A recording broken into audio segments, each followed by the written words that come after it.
Welcome back to my cool red zone.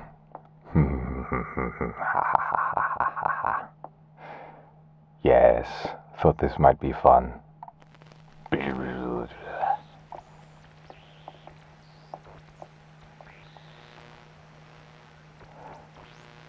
It's good to see you today.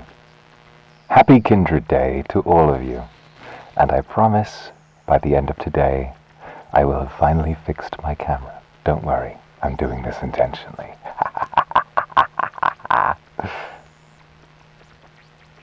So, we have a very busy day today. For those of you who do not know, or perhaps those of you who do not yet celebrate, I feel that you will, given some time. Kindred Day is on May the 22nd. This is because from the first day that I met you all, I told you that when I founded my clan in the 17th century, at its peak population, it was, God, this radio is so loud, 522 people.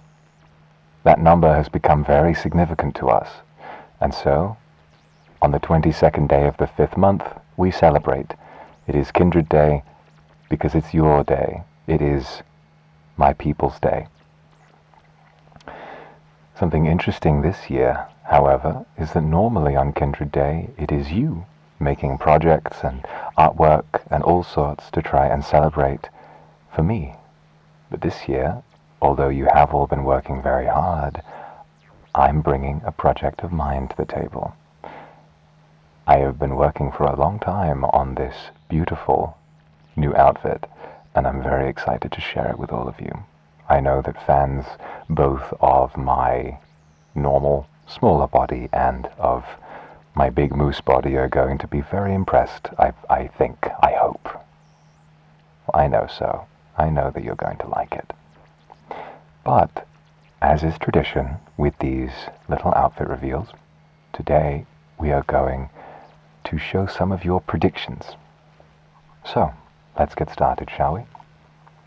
First of all, thank you very much to Kairos for the super. Thank you, Kumaki, for the super chat. Thank you very much. Epita, thank you for 10 gifted as well. And I believe there was a super earlier on before the stream started. From Furen, thank you so much for the super and for 10 gifted members. The Slayer's risen again, indeed. Right. I did not have... I ran into quite a conundrum this morning. I had plenty of time to get everything ready, but right as I was about to get everything done, I was hit with some news I needed to see to. Nothing huge, and everything has been resolved, but it did take me a little while. So don't worry, whether you had the time to make a prediction or a sketch, or whether you did not, it's okay. What matters is that you're here. What matters is that you're ready to celebrate with me. So let's get started, shall we? The hashtag for this outfit reveal is Lucifer is dead, which I know a lot of people in the audience may be quite unhappy about. Should have picked a better master, you know. But then again, I'm not really taking applications. Not from you, anyway.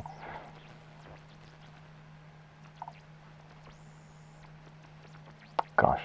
I had already saved so many of your predictions, and then, it looks like a lot of you have just only recently started uploading more, and I'm thinking, oh no, I don't want to miss anybody out. Alright.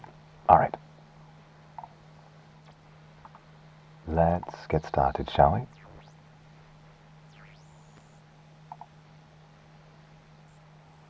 Having connection issues? No, that's me. Look at the screen, it's me. I'm the one having connection issues. Have you ever seen connection issues so bad everything goes red?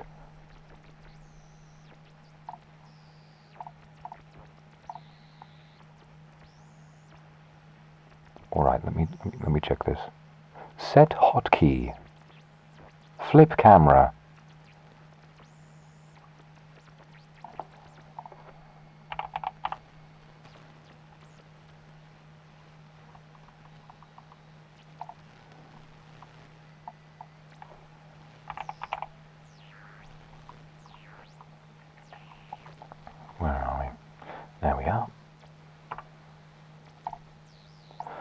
Alright then, let's get started. So, your predictions.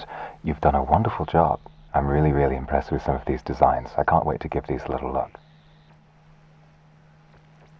I can find where I put... There it is. Aha!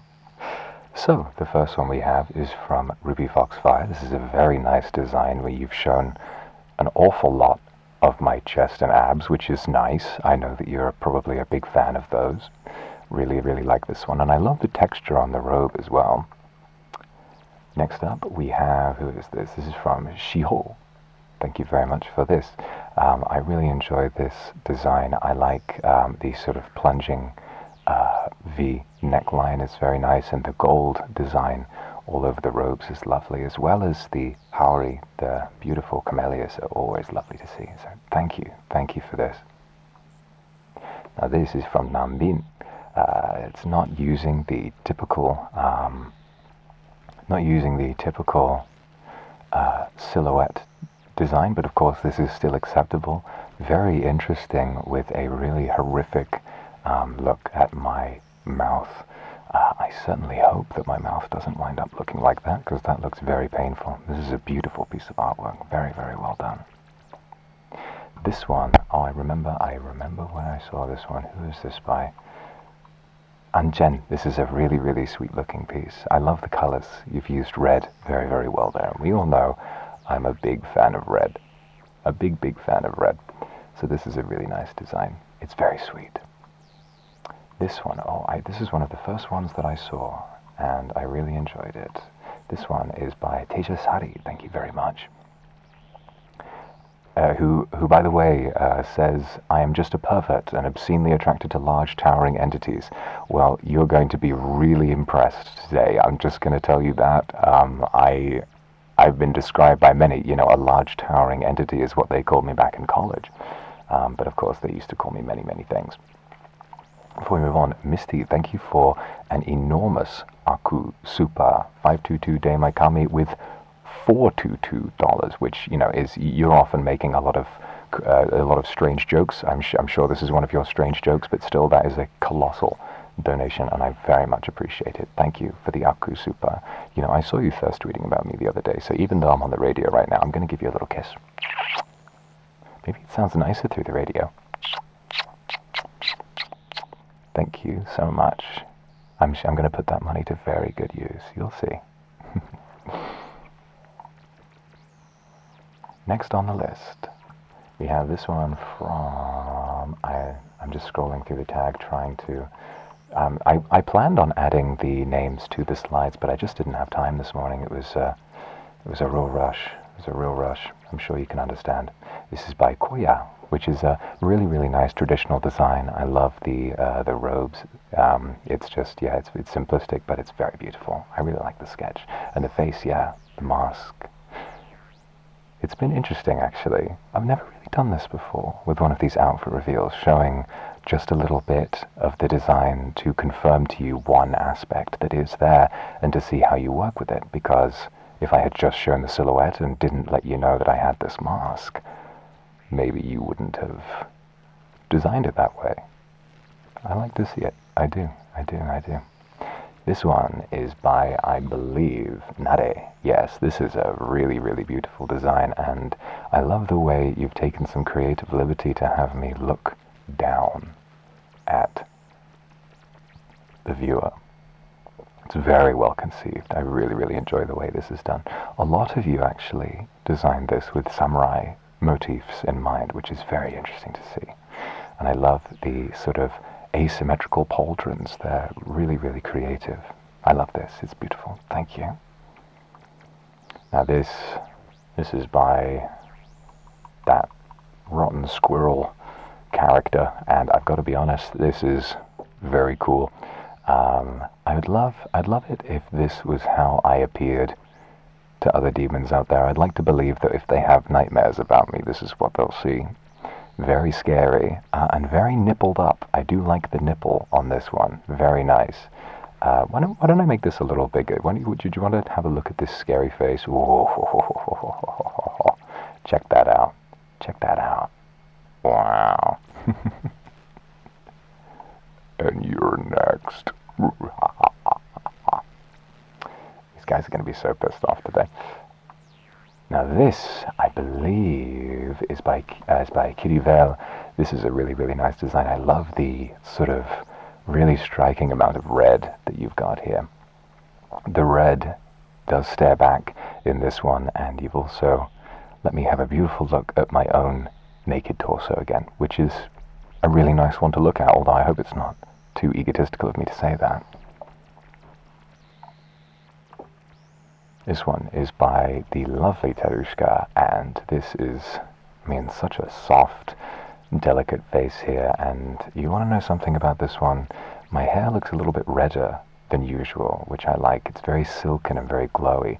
But I think this is one of my favorite pair of boobs I've seen drawn in a long time. They look very soft. I hope it isn't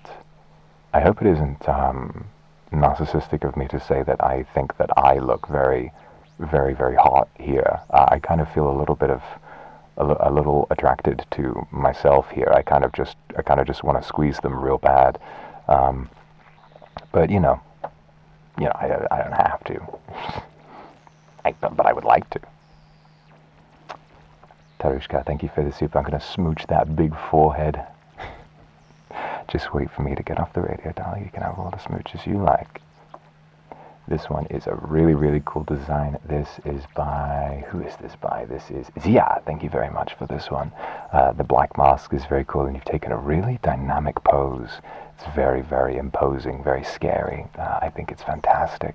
And I really like what you've done with my facial marking as well. It's really, really impressive, and impressive attention to detail as well with the hilt of my sword. I love it. I really, really do.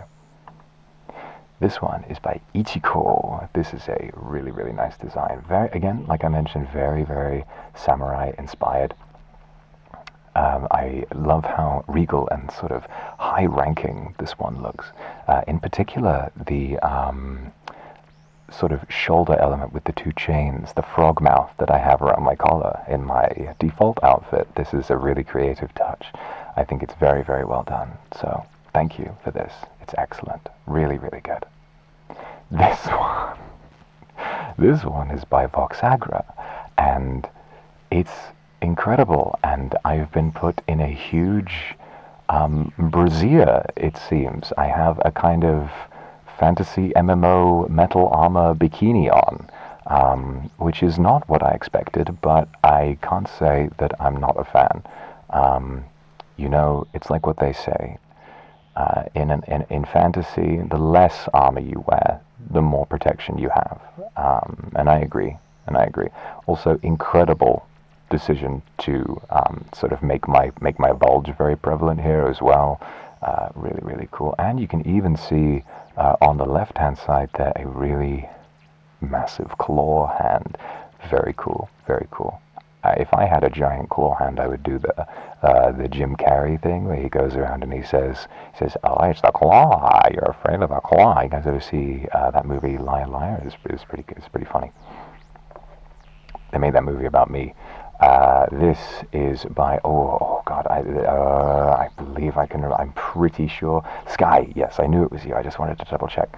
I love this one because of that nice skin-tight, transparent undergarment, the exposed shoulder. It's mostly covered up, but there's still this kind of undercurrent of sluttiness to it, which you know that I really, really like to sort of give off sometimes. And I love the colors you've chosen for the mask as well. They're very, very good. The red and gold is always a color scheme that I think complements me very, very well. So thank you, seriously, for this. It's very beautiful. Who is this one by? I'm trying to remember. Come on, rack your brain. I saw this one not too long ago.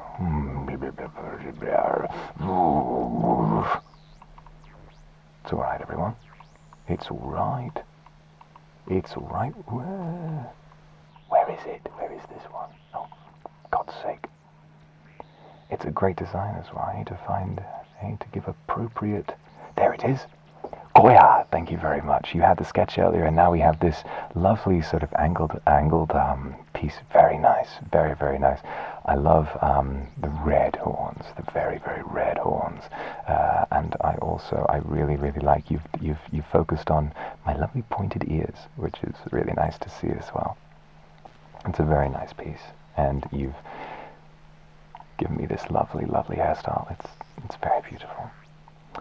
Finn did this one, which is nice. The bandage is a very sexy choice. I always really like the kind of chest bandage look. I think it lends a lot to the imagination while still being very revealing. And big, big gnashing teeth on the mask as well. Very nice. And also choosing to take the horns and add a little bandage up there too, which is a very creative decision. I like it. I like it a lot. This one is a very cute drawing by Val with sort of a more suited design. This is a very interesting one, and I can't say that I've not dressed exactly like this before, but it's quite a lot different from what I will be revealing to you in just a moment. But it's very, very nice. I like it a lot. I think this is like Tumblr husband territory. Do you know what I'm saying with that? Do you get what I mean?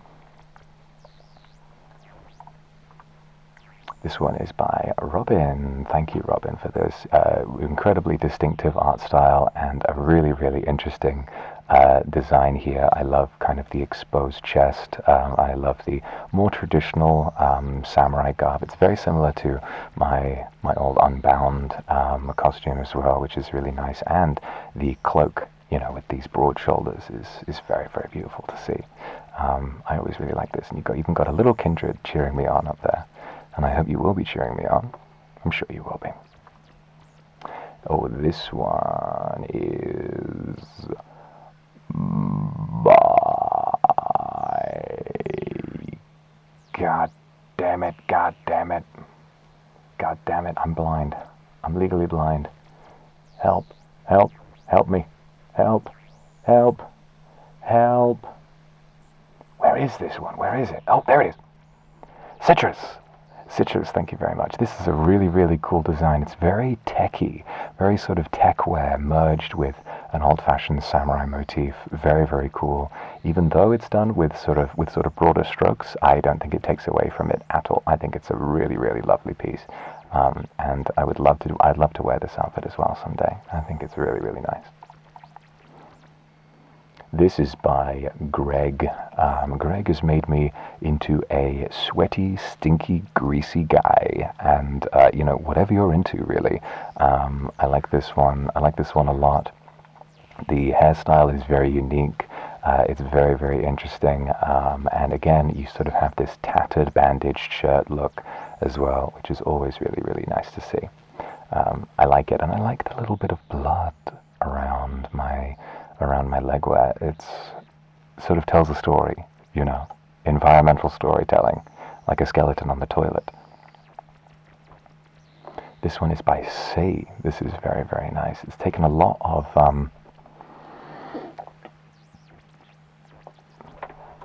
inspiration, I think, from my second outfit, but also from general, very traditional, period-appropriate clothing. Very, very pretty, and I like as well the rope belt is a really, really nice and interesting decision. I like the detailing you've added to my horns and my mask as well. Very cool, very, very cool. Now this one, I think I can find this one quite... There it is. This one is by Skull Angel. Very, very cool. It's almost... Would you forgive me for saying this one feels almost Sith-like? I know it's obviously takes many motifs from traditional Japanese wear, but something about the black overcoat, it feels very Star Wars-y to me, which is extremely cool. I love the colors. I love the black and gold. Just a brilliant one overall. And the twistiness of my horns is a very creative design. Very creative indeed. Well done. Well done. Now this one has turned me into a big, big boy. Look at this. Look at this. This one has turned me into a big, big, big boy. Look at that stomach. Look at that. Look at that stomach. That is something else. This is me This is me after Christmas when I have been eating loads of turkey, but that doesn't make me any less efficient in combat. I know that this is going to be extremely appealing to very many of you. So thank you very, very much to Skull Angel for... No, not Skull Angel. Wait. Who is this one? Sorry, I didn't get the credit up for this one. Who is this again? This is possibly Sephiroth, Calamity Lives On. This is a really, really nice design. Very creative, just sort of running with whatever you would like, and as well, you know, basing it on the thumbnail I did with the stars behind it. I just think it has a lot of drama to it, and the glowing of the eyes as well is very, very cool. I like it a lot. It's very, very interesting. Thank you. Now this one, oh, I just saw this one. This one is by Yontaso. Thank you very much. Arigato. I like the sort of forward-facing, forward-angled face on this one. I look very sinister, very threatening. It's extremely cool. It's very, very interesting. I love the golden belt here. We've got a real mastery of all of the colors and the chains that kind of pull the whole thing together. Very, very cool. This one is by Don't Tell Me, I recognize that art style a mile away. Karineko, thank you very much, and thank you for all of your hard work on all of your artwork. This looks really, really lovely. I love the black strap over my red robe. Really, really interesting. Very, very cool. The sword looks great, all black, and that the top, it's very cinched. It's very narrow. It's very sort of tailored, which is always really, really nice to see. I like how you've drawn my horns and my face as well. You look very handsome. This is a really nice one, so thank you. Now this one, this is a really interesting, it's almost, hear me out, it's almost giving Vampire Slayer, right? Terisha, this is by Terisha. And this is a very nice one. I love all the belts, you know. Lots of VTubers have lots of belts. I could do with more belts personally, you know. I don't have enough. I think I should have more. Well, I've got enough belts, but maybe I should have more than enough. Belts everywhere for carrying all the various implements that I would need to do my night job. Really impressed with this. Really impressed with this. I love that it kind of adds to the mystery, you know. This is very handsome, very regal. Very regal. One only tells the truth, the other only tells lies. You have to find out which one is which. You know, do you understand what I'm saying when I say student council president? Yeah, I feel like that makes sense. I feel like that makes sense. This is by Icelink. This by Ingo Icelink. Thank you so much for this design. The suited design is amazing, and the fact that you've taken the time to do one in black and one in white is very, very interesting. You've got the devil and the angel on your shoulder. It's a very, very creative design, and you can see the at the bottom there. So thank you terribly for this design. Thank you so much. And the sort of grayish, almost beige horns, very nice. And look at the length of that sword. That is a big, big sword. That is a big, big sword. So thank you. Oh, this one is nice. This one is really nice. This one is by Jane Ju. Thank you very much for this. I love, again, we've got more sort of skin-tight, slightly transparent designs around the torso, more belts, black and gold on the mask, and little front horns as well as the ones on the side and top of my head. Very clever, very creative. I like this one a great deal. I really like what you've done with the sword. The sword is humongous. It's really, really good. I'm very impressed with this design. Well done. And then we're back to the beginning. So there were other predictions. All of you did some incredible work. All of you worked very, very hard on some very short notice, and you put out some remarkable artwork and predictions. And so even if I didn't have the time to include all of you have done some spectacular work, and I'm very, very impressed. Thank you so much, my kindred. Thank you. And now, I suppose there's nothing left to do, is there? I've been hiding behind this disguise of red static for far too long, I think. So I think it might be time to show you just what you're in for. Do you agree? Mm-hmm.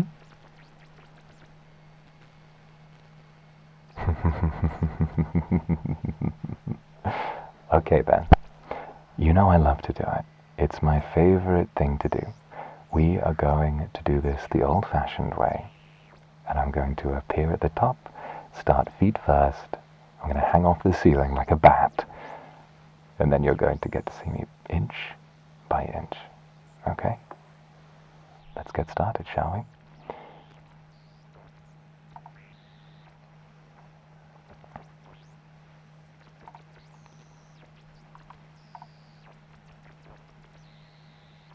Hold on. Hold on.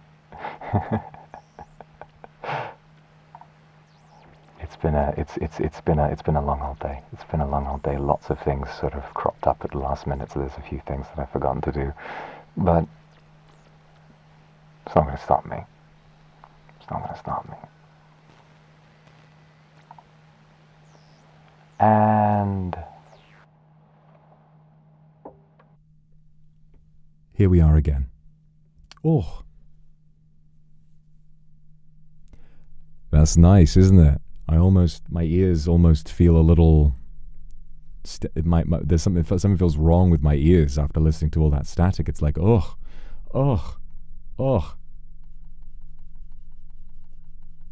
Don't worry. The real me is back.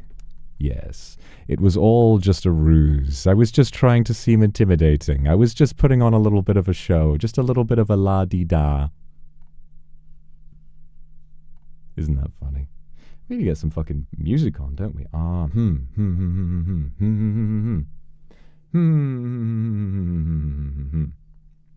I think, if it was me personally, I would say that given we've got a bit of a callback, you know, it's been a while. It's been a little while. I think it's time to take a look at some music we haven't listened to in a little while.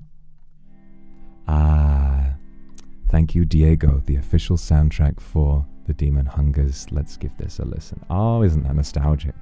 2023 it came out. This year, The Demon Hungers will be 3 years old. God. Can't believe it took me that long to come to all of these conclusions. Well, let's best not worry about that now, okay? We are where we are. We've made the progress we've needed to make. So now is just for us. Now is just a time to be calm. So let's get started, shall we?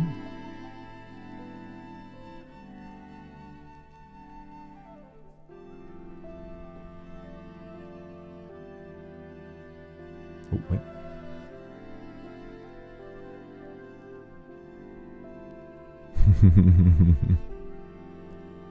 All right.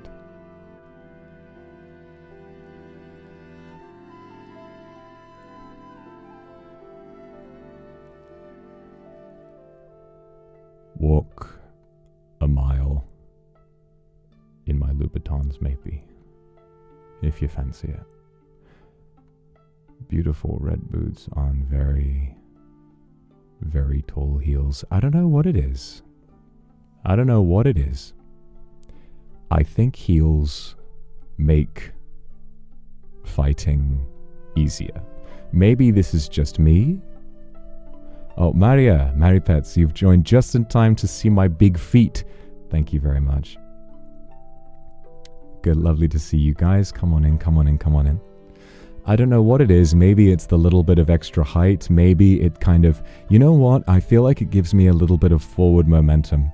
I think I've always been quite adept at moving around on my toes, sort of moving around on the front, the balls of my feet. And so having the heels just sort of feels like extra support for a more forward-facing, aggressive style.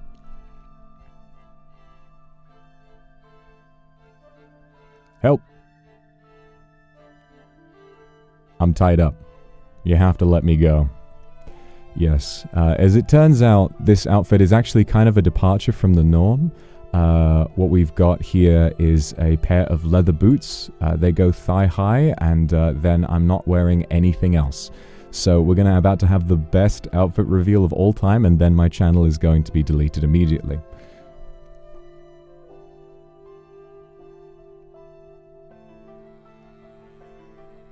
Yeah, see, this is the problem, right? This is the problem. I got into a scuffle. This is why it took me a little while this morning, because I got tied up suddenly and I had to free myself. But then I decided, you know what, I'm gonna keep the ropes because I kind of like the look. I think that's pretty cool.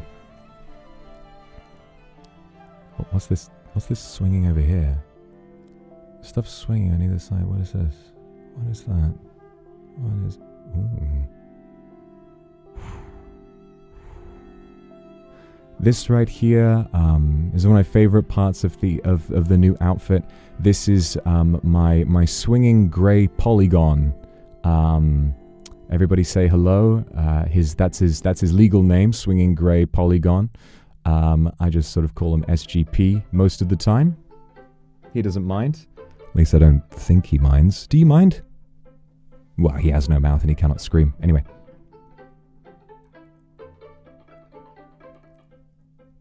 They keep going. They keep going. Oh. Unfortunately, I ran out of ropes for the upper part, but you still get the intention. There's a lot of leather going on.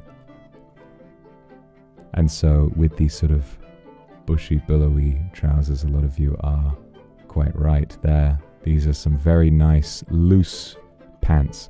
They give me a lot of flexible momentum, a lot of mobility, and what's even nicer is just how much padding and protection these offer me as well. You wouldn't think so. You wouldn't really think so. But what you're about to see is that actually this is where the reveal stops. I'm actually just a pair of big balls with two boots. That's who I am now. I hope that you can respect that. Oh no, what's happened to Swinging Grey Polygon? Turns out it's actually a cloak. It's actually a cloak. Sorry guys. Sorry. I lied. Again. Sorry. You're used to it by now, aren't you? I only lie in order to keep up the suspense. I'm here for your entertainment, after all.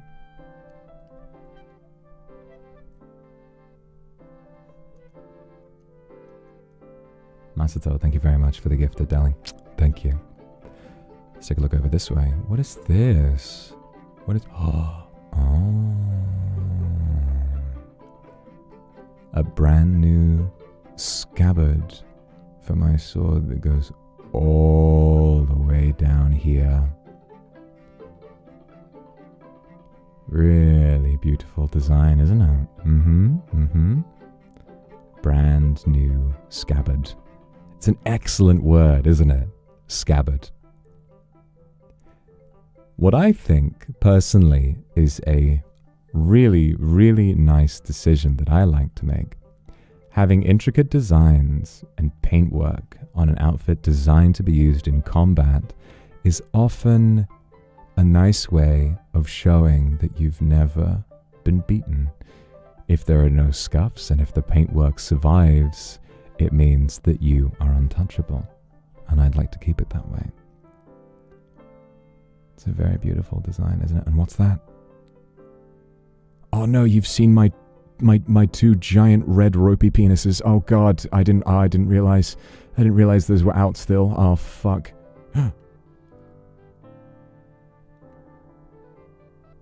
gonna quickly move away from that. You know, so I'm gonna adjust my camera settings real quick. Something's wrong with the colors on me. I think the lights are flickering slightly. Give me one moment. Sorry. I can do that. I can disappear sometimes. No, I'm just adjusting. I'm just adjusting. You know what I like to do? I like to set up a green screen and then edit a graphic of the room I'm currently in onto the green screen. It gives you a lot of flexibility. You wouldn't think that, but it really does.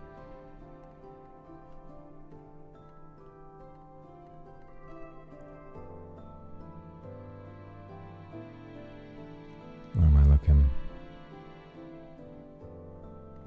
Yep, that should be fine. There we are. Stunning. Okay, there's clearly some old settings on this one. Just got to fix this up. Point this thing at my crotch appropriately. There we go. We're back. And the colors are a little nicer now. Sorry about that. Coco, you love my hand, do you? Oh, thank you. You want to have a look? What's going on there? Oh.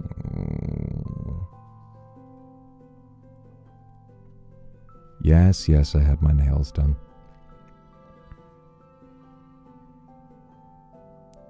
But you would be mistaken if you mistook these for ordinary nails. These are very much claws. They might look, I'll grant you, you know, they look like just a nice, neatly done set of black nails, but they are claws and they are dangerous. So be careful with these, okay? Be very careful. I can't just clip these. I mean, maybe I could, you know, but it's not as simple. We've got some of you right with the gold. Take a look at this. Now, the keen among you might know that my sword is very, very special. You've seen it in a lot of different lights, and it has the capacity to change. So what you're seeing here is not the same sword that you would see on my second outfit, nor is it the same sword that was animated in the incredible Demon Hunger. What, look at me call my own film incredible. Jesus, what's wrong with me? This is a sword that reflects my state of mind. This weapon reflects my desire, what I choose to do with it. And even though I'm wearing it on my hip, this is not a katana, this is nodachi. It's just angled quite far back. Don't let the perspective fool you. This is a very, very long weapon. But I think carrying it around my waist is a bit of a flex.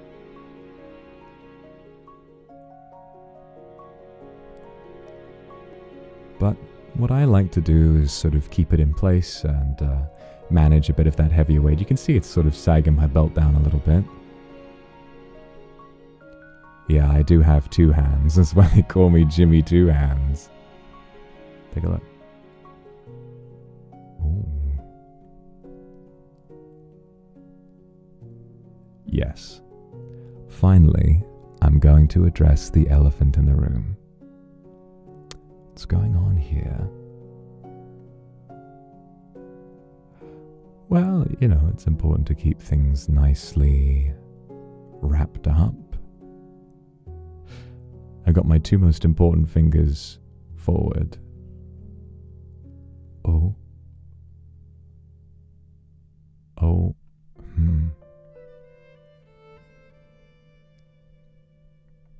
Oh.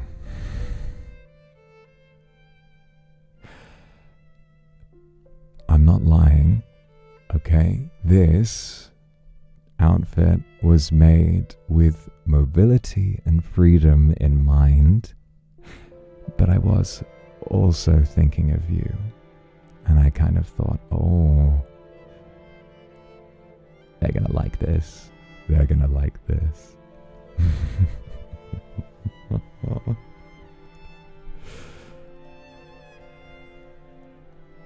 This is me. This is what it's like when I work out. So I've got some big leather straps around my arms. Coco, you're losing your mind a little bit. You're going a little crazy.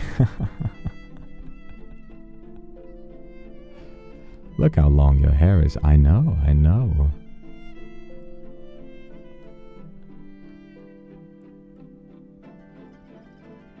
You ever wanted to get a really good look? A really good look at my arm? Look at that. Rinko, thank you very much for that. Akku, super darling, thank you. A nice uncompressed kiss, yeah. Thank you so much, Rinko. And Warflower, thank you very much. Yeah, I often am, but this time I am not. And thankfully, even though every transformation is slightly different, I haven't lost my favorite or your favorite part. They're a little. They're a little more covered up this time, but they're still there. They're still there, and you've got a lot more to feast your eyes on this time.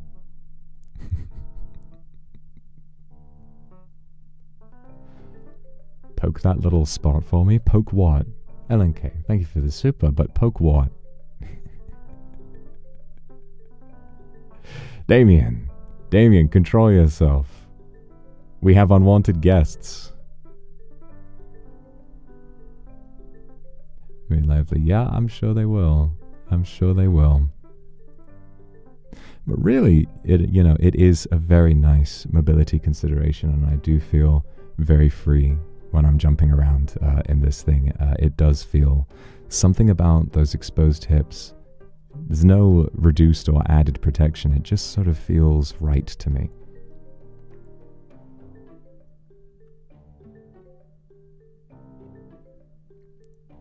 A little more gold for the gold enjoyers. Big lapels. Is it giving vampire? Is it giving Count Dracula? Hang on. Let me try and do my Dracula voice. Lorenz Lee, thank you so much for the super, baby. Thank you. And Enduk, thank you. Damn. It is a little bit. Just a little bit. Let me try and blah. It is my people's day. On my people's day, I shall rise again.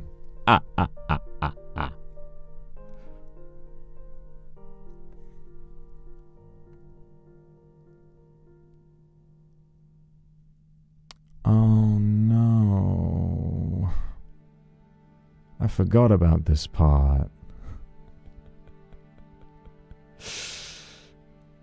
You got me. You got me.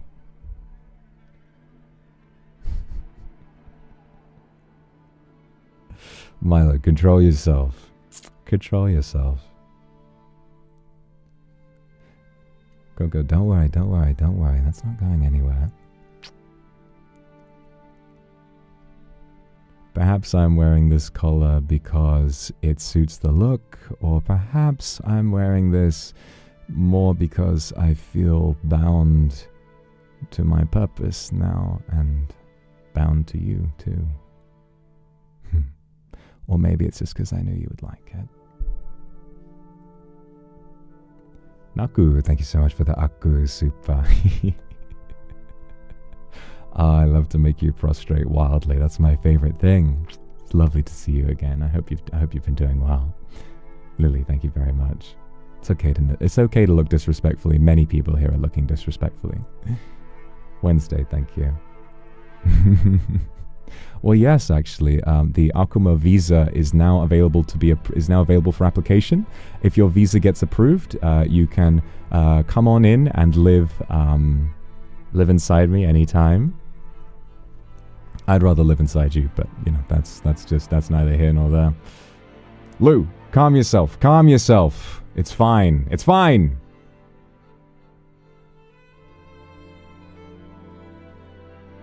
Kendra, thank you very much. Take my cape. Do you know who I am? All right. You can. All right, sure. All right. I've stalled long enough. I've stalled long enough.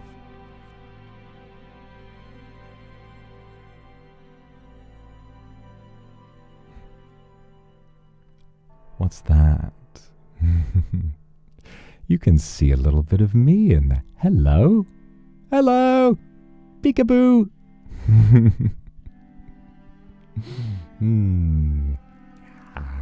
Ooh.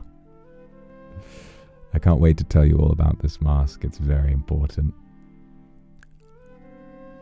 I wasn't sure about this transparent part to begin with, but it's really growing on me. It does help not to speak into a big sheath of metal and rather to have something breathable. But also, there's a lot more about this mask that I'll tell you about in a moment.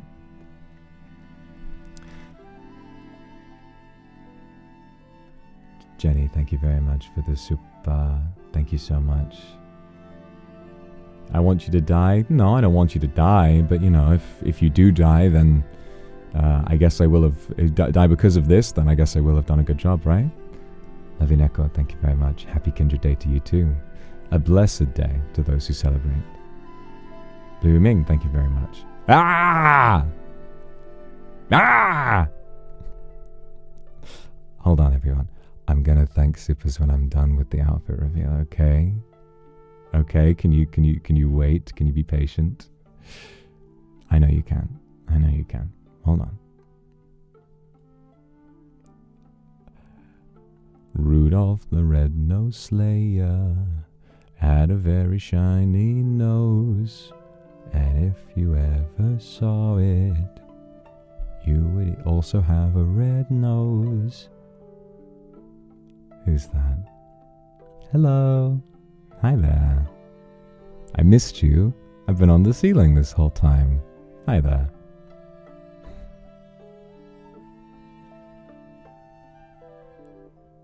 Ah. That's better.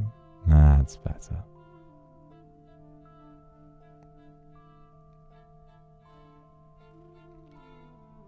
God, I feel so much more like myself now.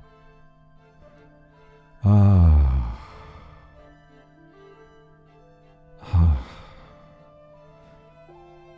Feels like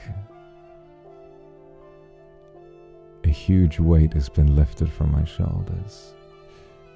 And now I'm ready to carry a new burden. And to finish off, Ooh. Horns. New ones. So, in case you didn't know, the horns on a demon are some of the greatest indicators of their personality.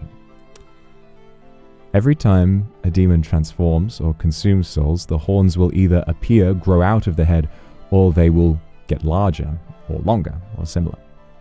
However, what I have come to understand, or what I mostly already knew, but I didn't realize how impactful it really was, the ability to remain calm has an impact on the way that these grow. So, before, when I grew big, my horns were mismatched in size, they were full red, and they were jagged and stuck all over the place, whereas these are symmetrical. These do arc in some interesting ways.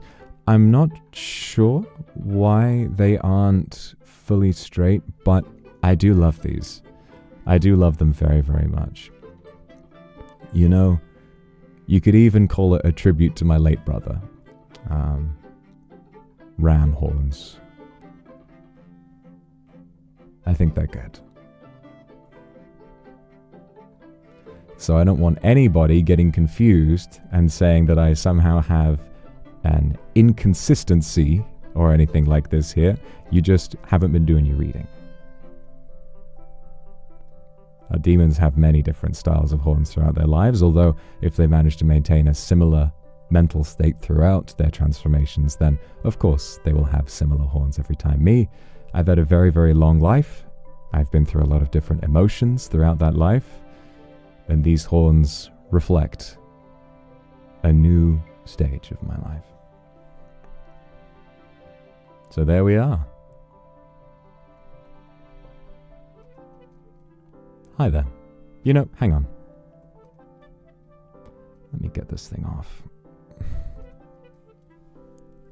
Ah, that's better. It's a little more breathable now. That's good, that's good. Oh, it's getting stuffy in that thing. You know, it's very well made, but goodness me, it's better to have a nice naked face.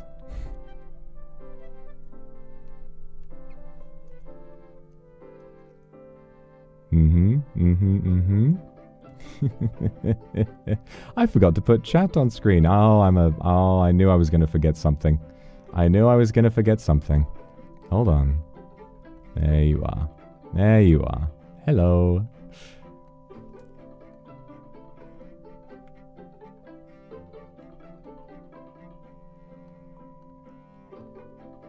So, we're on the telly. We're on the telly. There's always a little scuff. Listen, if you knew the amount of stuff I had to do today, my God, you would understand. I'm sure you do. I'm sure you do understand. All right, let's take a look. Let's take a look, shall we?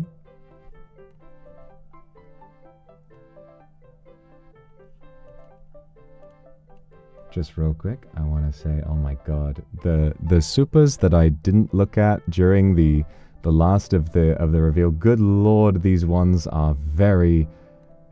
Good Lord, pull the collar? No.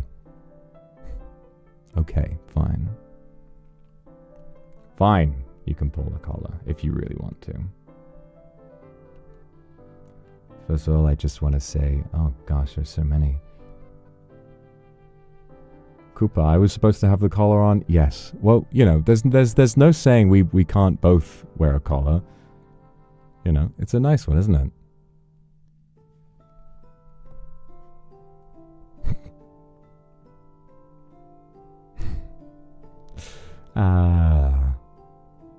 How did I know? How did I know that you were all going to enjoy this very, very much? You see, my purpose now is not only to continue to become the Slayer that I was born to be, but also I have to continue my work with you. And my work with you involves looking good.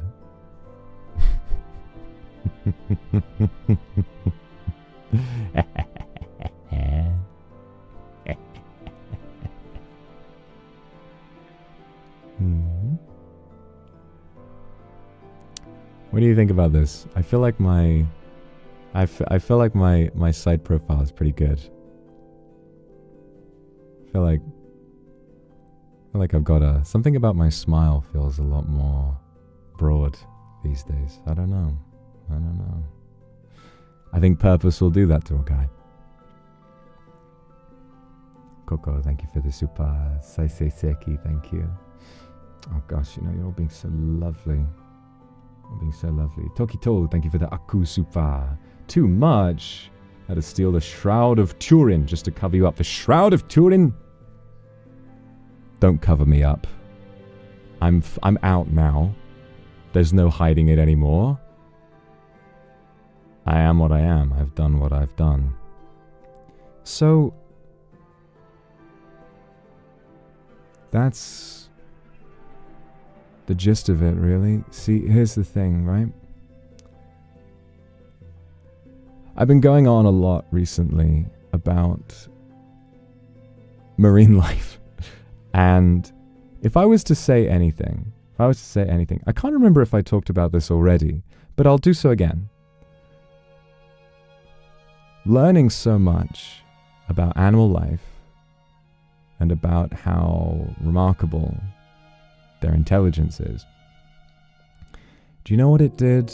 I feel like it helped me learn my place. You see, the thing about demons is they don't know their place.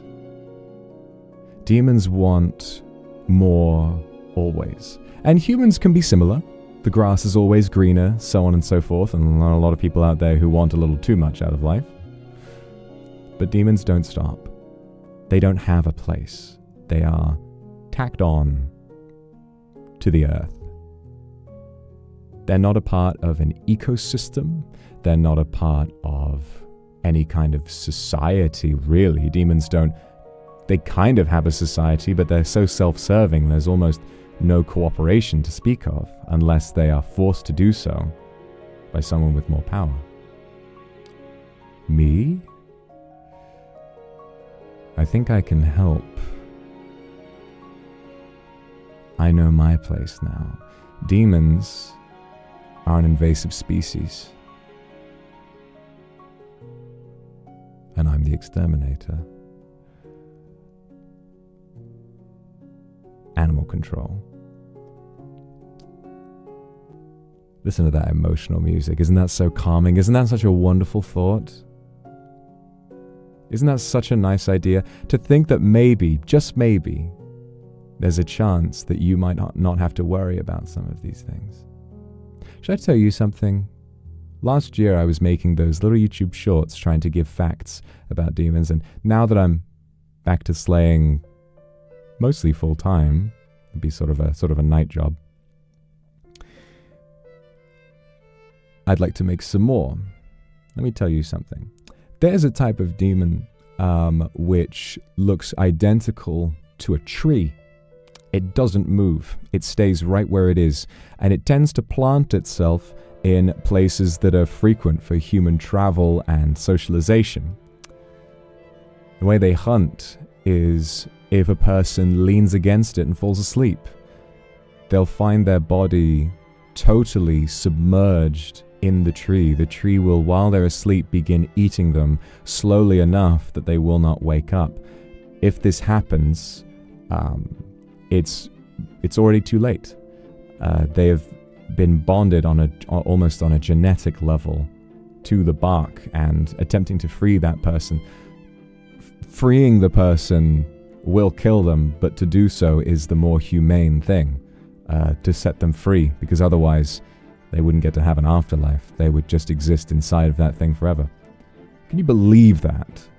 Can you believe that such monstrous predators exist out there, and there's hardly anyone in human society who knows about them?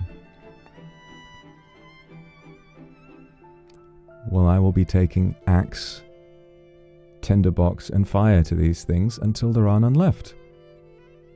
They are an invasive species. If they want, perhaps they can all return to the underworld at the same time, maybe if they take my warning a little seriously. But I don't know if I trust them to stay there. They already know what I'm about to do. So what use is there talking about it? 99 fire making incoming, that's exactly right. Aren't you also an invasive species? Yes, but we've been over this. We've been over this. By and large, demons don't feel empathy. They just take without any kind of remorse or second thought. They take what they need, and more than they need. Me? Yes. I have taken much, but I'm blessed with emotion. I'm blessed with empathy. I am blessed to have had the connection I have had with human beings and with the natural world. I can see where the problem lies, and I am the only one capable of fixing it.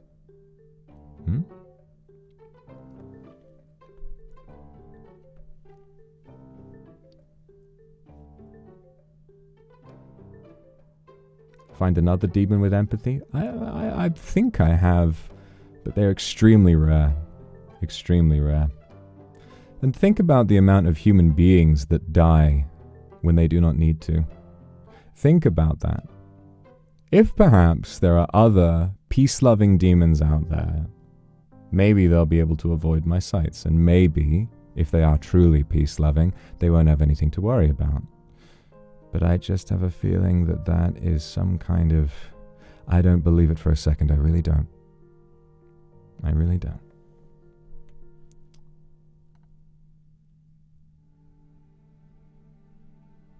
Gosh, there's so many supers and my YouTube is lagging to shit. I'm trying really hard to get to these.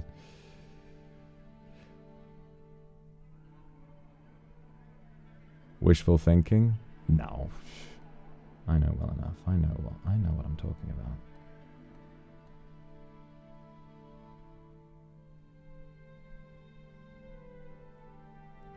Sure, they're incapable of change. Listen.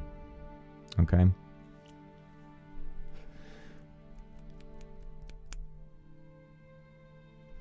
The important part, okay, is that now I'm capable not only of finding a way to keep existing alongside you. I know this is what you want. You want me to stay.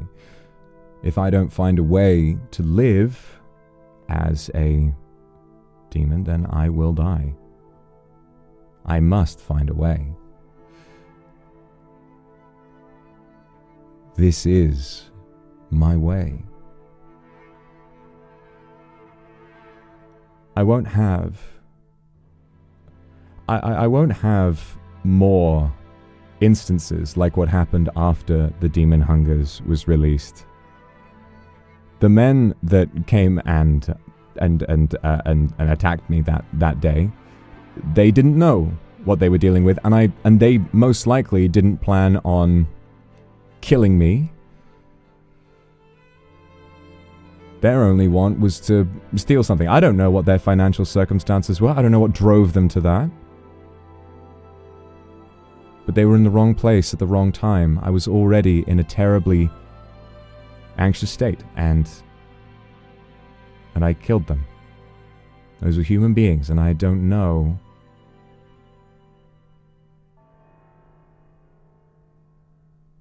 wish I could remember just where they came from, but what I'm trying to say is that this is the best alternative. Instead of being a fearful, reclusive shut-in, instead of being someone who stays inside and grows hungry and waits and waits and waits for someone to get unlucky enough, or God forbid, having to go out looking for food if death is close. Now, the only human souls finding a place inside of me are ones that had already died,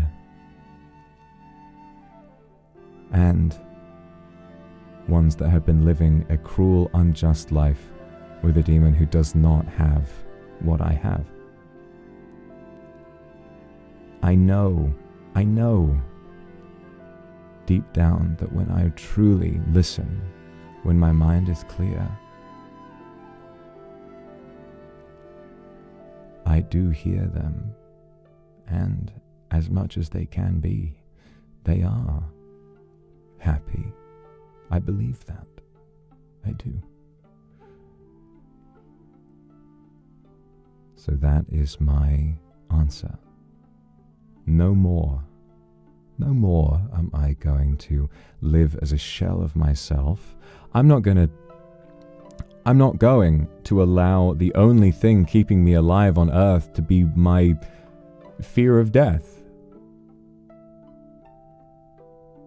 Now, knowing what I'm capable of, knowing what I have done to rid the world of these creatures, I don't feel afraid of God as much anymore.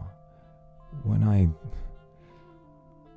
I look up, I don't feel eyes piercing me with guilt. I feel approval. Maybe now, we all die someday, maybe now when I do, I might be spared the fate that I was so afraid of before. So I know many of you have been worried. I know many of you have found me to be, unlike myself, concerned, all of it. I know what I am doing. I have done this before. I have been what they have feared most before, and I know how to do this right. I said a while ago, in a little slip-up, it was a members-only stream, and people were asking me some questions. They asked about the existence of demon vegetarians. I responded and I said, oh, well, you know something. Some demons try not to eat people because, and then I stopped. Because deep down then, I knew what I wanted to do.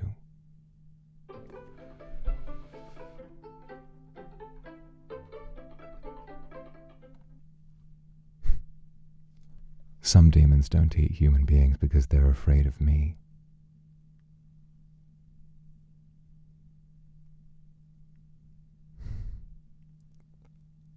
And they would do well to keep doing so.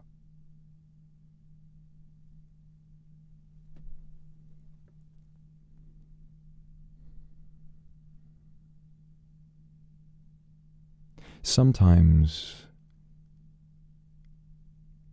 people ask me how I've survived as long as I have. And many of the demons I have fought have incredible power. Many of them outmatch me in some way. I have something they don't. Purpose beyond survival. Really, truly, I feel like I have you to thank.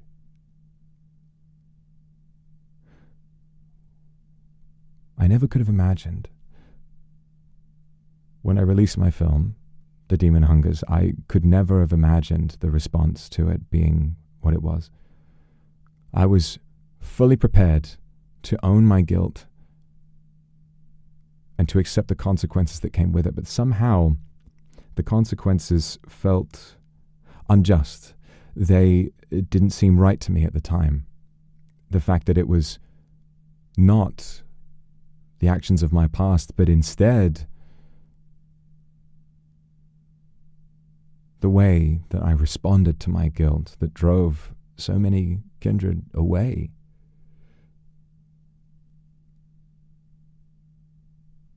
It never sat right with me, and I thought of that for many months. I took long leaves of absence, many months at a time, trying to understand why I felt this way.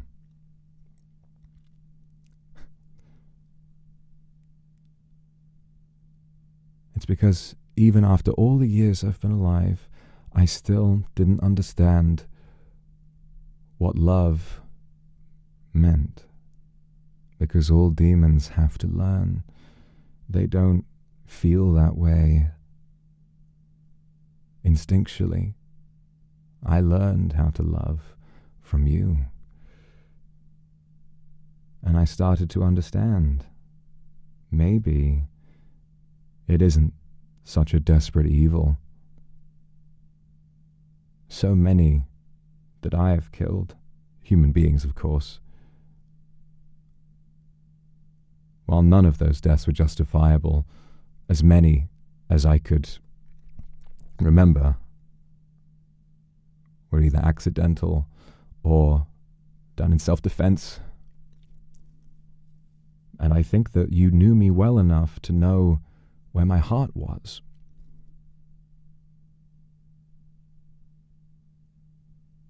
I came to realize that no matter what I do, as long as I follow what's in my heart, I will still have you.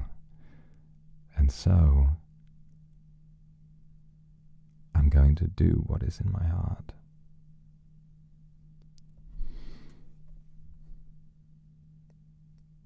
Starting from today, let it be known that the Demon Slayer has returned. What he does in his day job doesn't make you, and you know, those of you listening, you know who I'm talking to. You know that I am no less to be feared because of the way that they have made me vulnerable. To you who may need help, day or night, rain or shine, my services are available. In the past, information traveled slowly. It would take a messenger traveling hundreds of miles by foot. It would take horse-drawn carriages. It would take ravens, pigeons, bringing messages, anything to get pieces of paper from one place to another. Now, we have the internet. Messages can travel across the planet in the blink of an eye. I have more information about you-know-who than I ever could have before. But what I need is to rely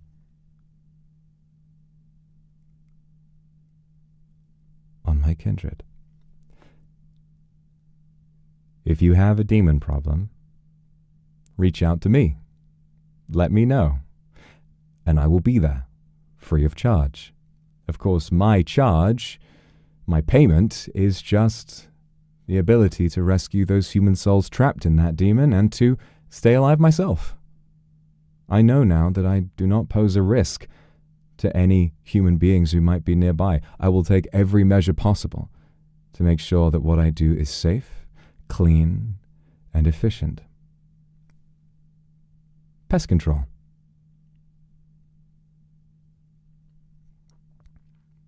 Well, you know, I mean, if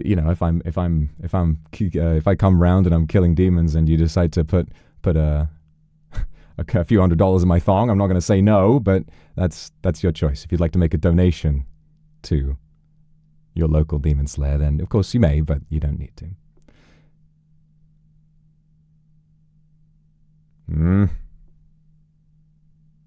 Why am I not surprised? Why am I not surprised? Listen. Why am I not surprised that some of you will be like, a way to get Vox Akuma to come to my house. No. I'm going to be very cross. I'll be very cross with you if anybody misuses this new system, okay? And I will know. I will know. And if any of those guys decide to send me for a loop, I'll know. I'll know.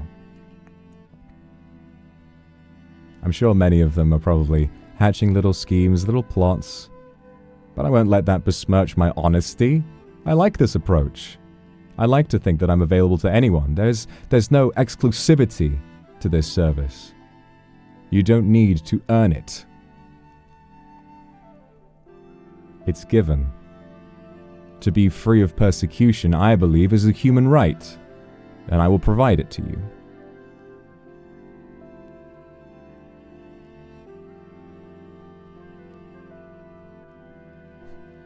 Come deal with this incubus that's been preying on me for some time, stole your face because he knows I love you and that's not okay.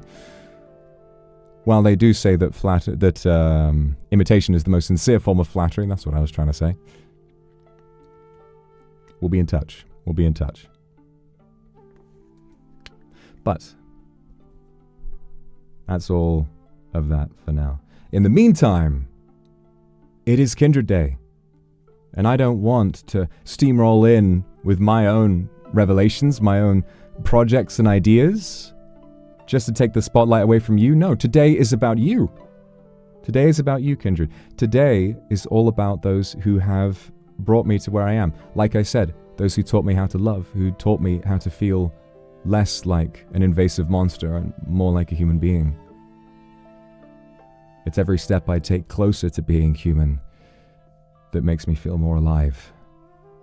And now I have never felt more alive.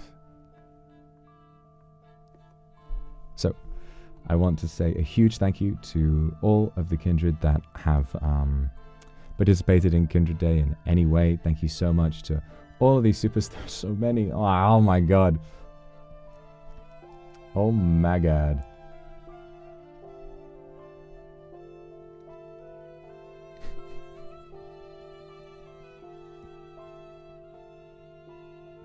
Saisei, thank you very much for the super. Potat Chippies, thank you very much. Wolfla, thank you very much. Roku, thank you very, very much. Say, thank you so much for the super. Gigi Velvet, thank you very much. Enduk, thank you so much. Epic Beard.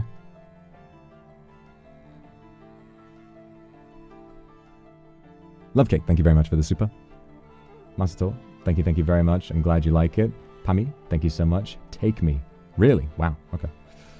You know what? There have been so many super. I'm going to make sure I thank Aku Super, but I think we might need to do a super reading stream because I don't want to, I have this new outfit. I want to show you more of it. I want you to see everything, you know?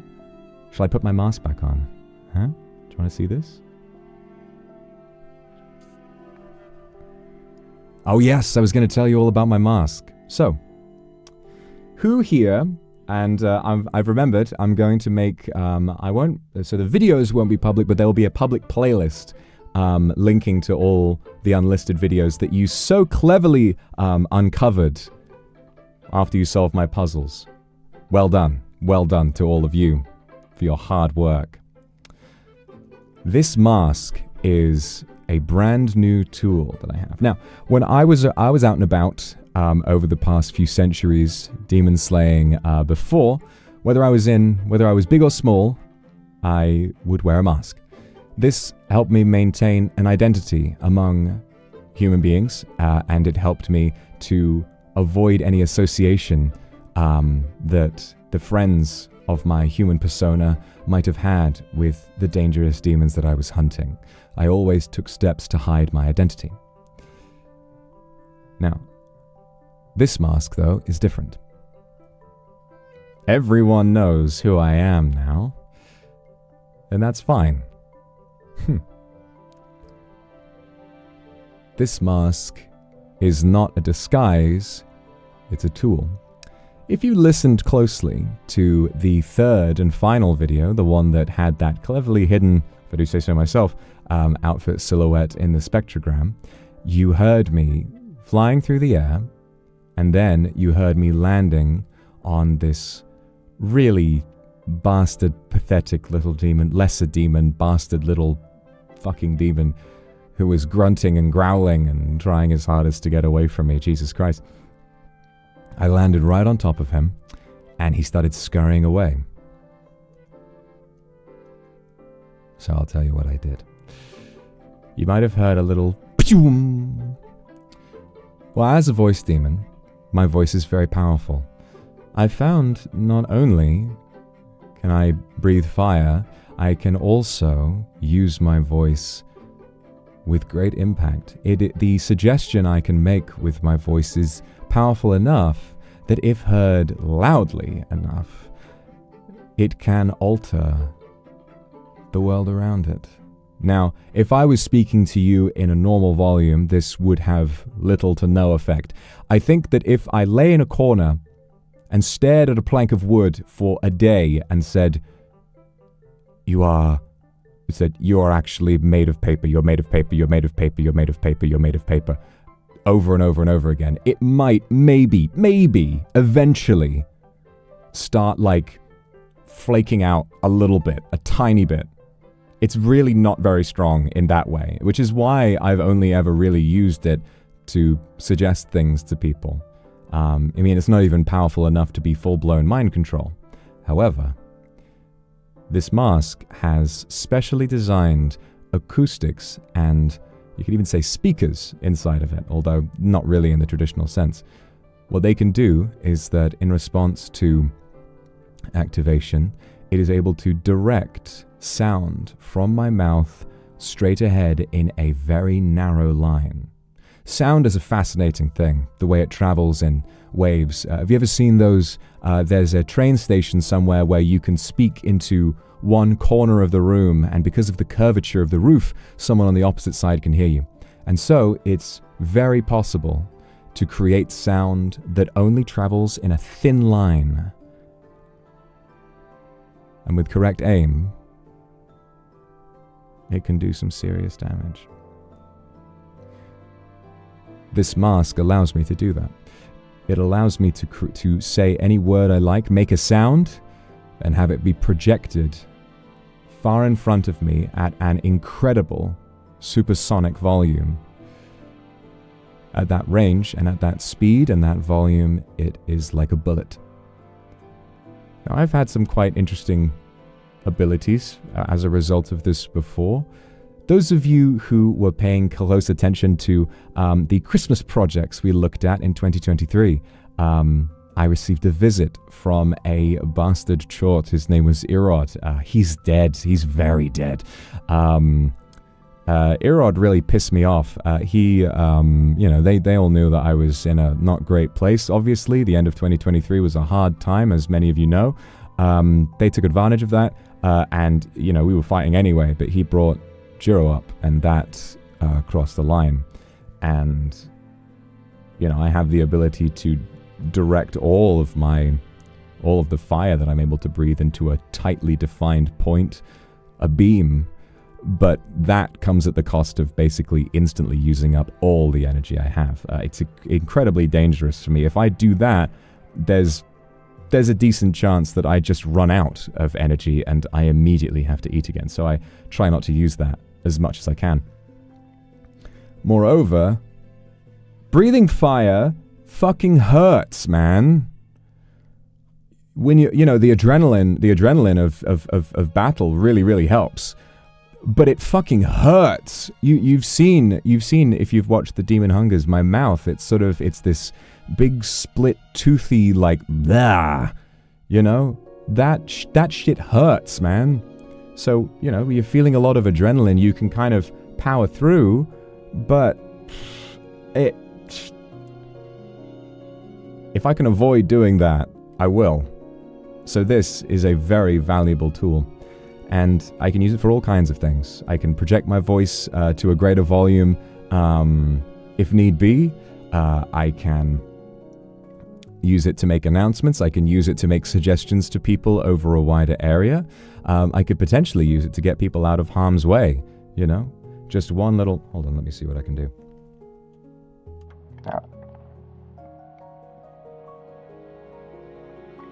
Evacuate the area. Get home now. It is not safe here. Go home. See? I know that was loud. I tried to turn the gain down on my microphone, but it's still pretty loud.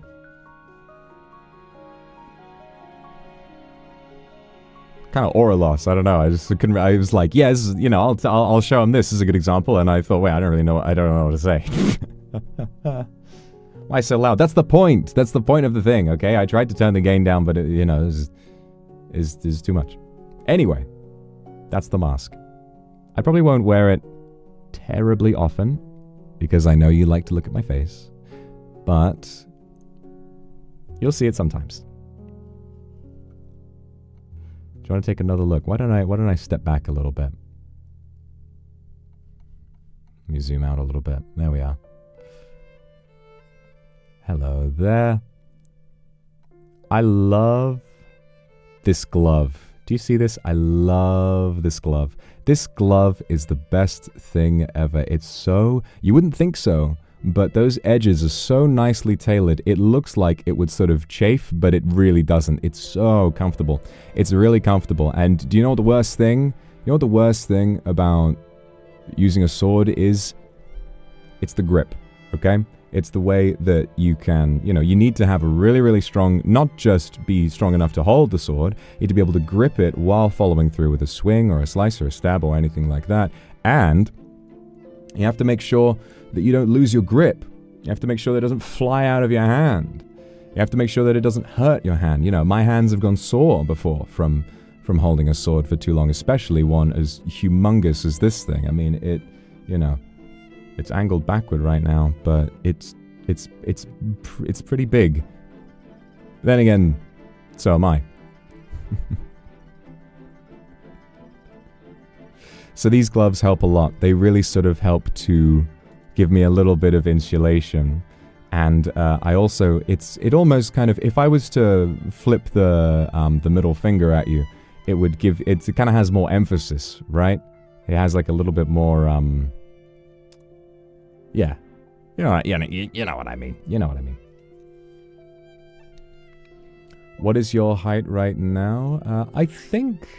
I haven't checked, but I'm pretty sure I'm around about the huge for moose. So, those of you who don't know, the first time that I transformed in front of you, I measured myself. See, when I transform, I grow big. Not all demons do, but a lot of them undergo physical changes of some kind.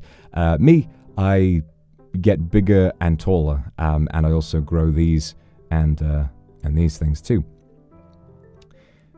My usual height is around about 220 centimeters when I'm in this body, which is great for describing to people. Not so great when you're trying to fit through doors, but it does, it does create a lot of looks. You wanna know something? You wanna know something fantastic? You know something brilliant?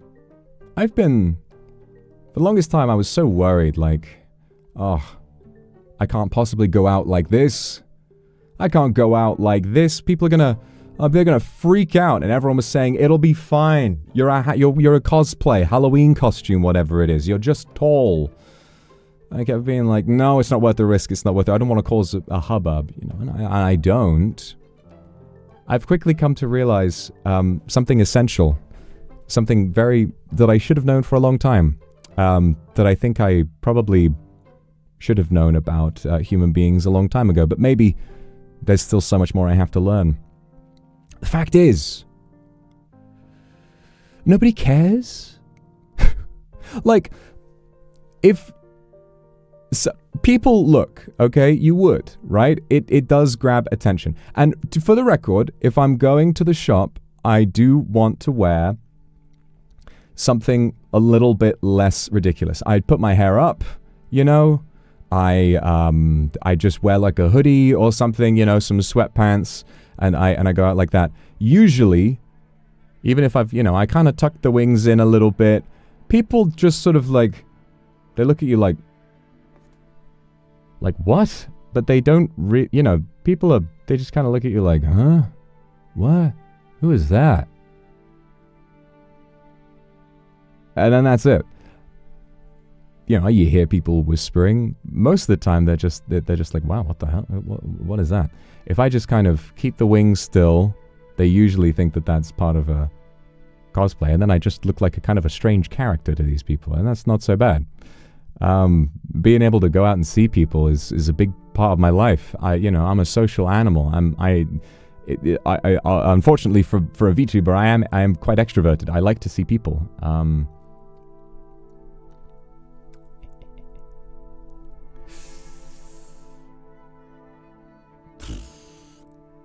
So I'm still being careful.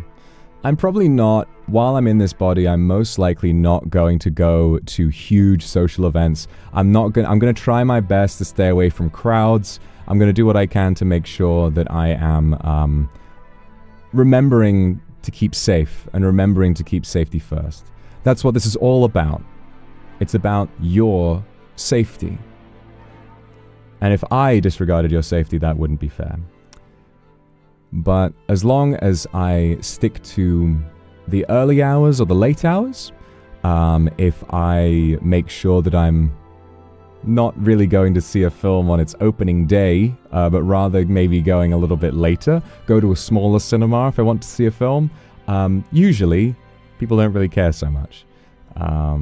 Especially not, I mean, this is why I've come to love my local petrol station for getting some pastries and some drinks early in the morning. It's because the people who work there couldn't care less. You know, they're so exhausted. They just, you know, they don't want to serve you, and they'll be like, okay, you know, they stare, but they don't make a fuss about it, because why would they? I'm not bothering anybody. It's like, you know what it is? It's like, well, again, I'm going back to animals, right? It's like, I'm like a spider, okay? A spider, typically, a lot of people are really scared of spiders. Sometimes you get someone who's really scared of spiders. They might see a spider and like scream and run away. Now, this doesn't usually happen because I think people look at me and they think that's a guy before they think of anything else. They're like, that's a guy and he's got some strange appendages going on. It's either a costume or something. Most people don't assume they're dealing with a real life demon. They just assume they're dealing with, you know, a cosplayer, which was news to me. I thought that people would be more accepting of this news, but I think that the average person on the street just kind of lets it be. However, spiders, as it turns out, are very, very valuable to have around the home. Spiders catch flies, cockroaches, all kinds of pests, and most of them are completely harmless to humans. If you were to agitate or stress out a spider, they might bite you in self-defense, but even in those instances, they're very reluctant to do so. I'm the same. If I can help it, from this day forward, I don't want to kill another human being ever again. I hope and I pray that I never, ever have to. Even if a human being is being controlled or is aiding a demon that I'm hunting. I will do everything in my power to save them. I don't want anyone else to die. There will always be the chance that something might go wrong. There will always be the chance that something out of my control happens. I'll prevent those things as best I can, whenever I can. But if I can help it, I will keep you safe. And I'll get rid of those pests. So just think of me like a house spider, keeping to my corner, building my little web, and making sure that you don't have any nasty frights in the night, and that all of your food is nice and unspoiled. What about really evil humans? Well, I've said this many, many times. Human beings, 99.9 times out of 1,000, or no, that's 999 times out of 1,000. 99.9 out of 1,000 is a terrible rate. 999 times out of 1,000, human beings are not evil. You might think they are. You might run into some people who do really terrible things, and they do. Human beings can be horrible to each other. But evil is different. Evil is a fundamental difference about somebody that they choose.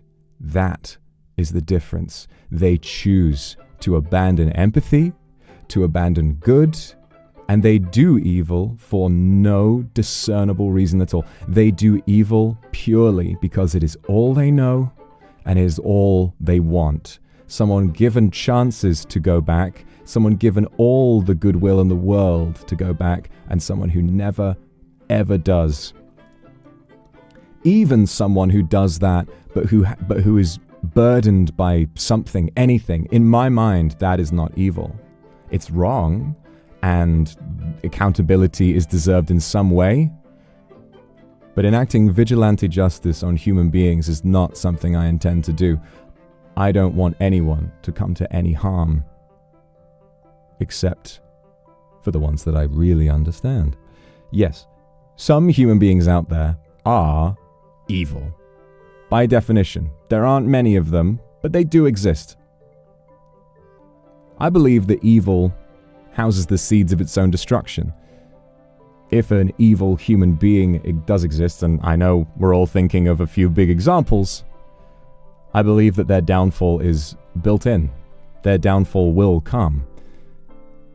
And of course, if I go out of my way to, make some high-profile murders of people, then I feel that I may be dealing with too many political problems to continue doing what I'm meant to be doing. So I'm going to stick to what I know. But that's the main difference that I really want some of you. I know some of you are critical of this approach, and that's fair. That's fine. I know that you don't know demons as well as I do. I have encountered so many of them, so many thousands of them, and like I said, one of them, only one, has ever given me pause to think twice about just getting rid of them. They do not think about others in the way that you do. Demons, Jesus. My mouth's getting dry. I'm getting so passionate about this all of a sudden. I mean, this is like my special interest at the moment. Listen. There's a reason why demons are solitary. They very rarely work together. They cannot, on a biological level, respect anyone except themselves. They will form tenuous alliances sometimes if they believe they can benefit from someone else. But at the first chance they have, where they realize that it's worth their time to betray someone, to use them for their own gain, to abandon them, they will, every time. They don't have that remorse. They don't sit and think, but what about them? What about what's going to happen to the other guy? They will do it every time. They don't feel anything. And you? Well, it's like I said. I know how dramatic that is because I do feel this. I do. I do feel deep down this sense of empathy, and I think this makes me different. I must have been defective at birth or had some kind of genetic defect. I don't know. I am in some way different, and I don't mean to make myself seem special or more important than anyone else who might be thrust into my position, but I know it gives me power, it gives me purpose, and I'm going to use that. I'm going to use it for the good of everybody. So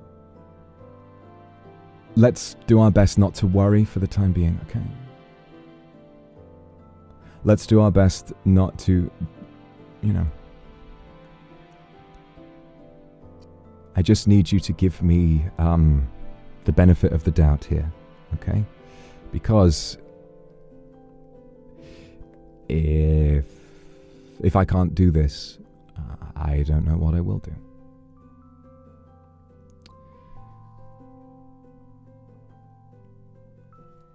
Less so even than the way I start to become hungry. I think what affects me more than anything else is how angry I have been lately. I have to do something. I have to. You know, the strange thing about it, right? It's the way I sort of want to prove this to you. You know me. You've seen the way I act, the way I instinctively what I do and say. That I don't think that a lot of what I've done and said could be acted. You know, many of you watched me 4 years ago play Nintendogs, right? And when I thought that I stepped on the paw of a virtual dog, I freaked out and I started apologizing to it. I cry when I step on a snail. You know, a few weeks ago I went to visit my mother, and I was getting the train home, and I was just walking up and down the platform waiting for the train. And I heard a crunch and I stepped on a snail, and I was beside myself. I don't understand how something so small could make me feel that way. But immediately I feel this sense of what happened. And it's worse recently because of how much reading I've been doing about just how intelligent the animals really are. I don't know why demons aren't really capable of surviving off of their souls alone, because I think that they might be just as capable of emotion as you or I. Maybe you'll believe I'm just a good actor, in which case I'm flattered, but I know that I'm doing this for the right reasons. I know that this is my purpose. And I know that it's going to work out.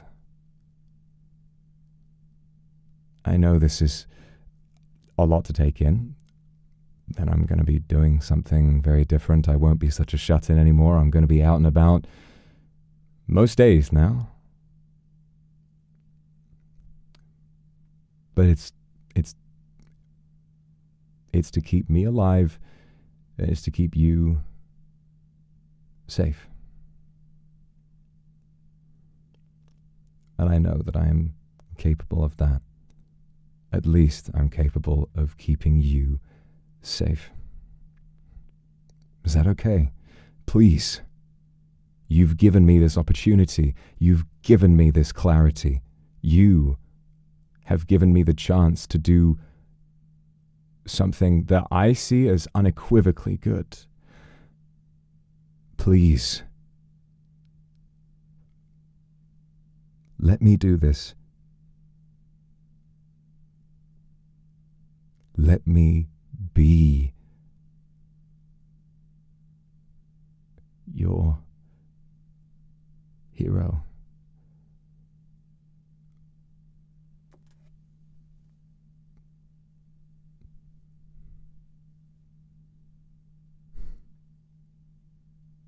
Thank you.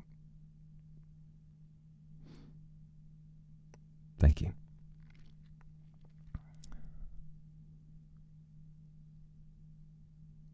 I won't let you down. I swear I will not let you down.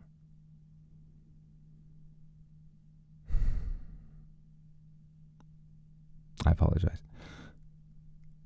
I didn't intend to become so emotional. While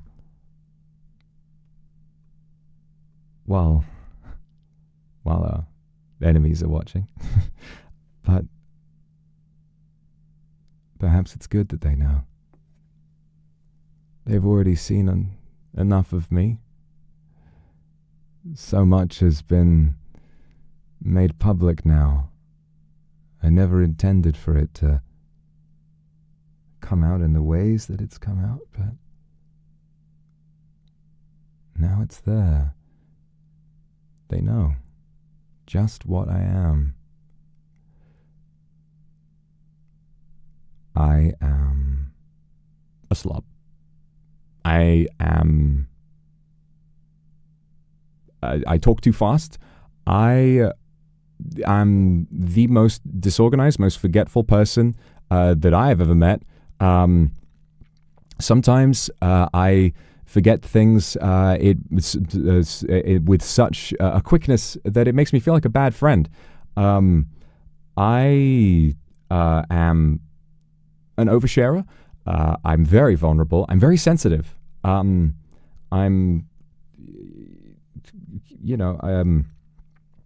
struggle to be there for people in the ways that matter most. There's time I would have loved to spend around people that I didn't, because time for me has felt so fast for so long. But all of those things, they've known about all of that for years now, and I am still here. And they know I'm still capable. If anything, I don't think any of that makes me weaker. I don't think any of that makes me less capable. If anything, it's knowing it's you helping me see. It's that.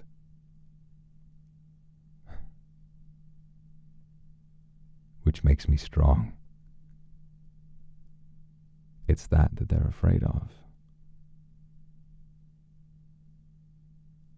Hopefully, YouTube guidelines permitting, I'll get to show you how much they are afraid of me.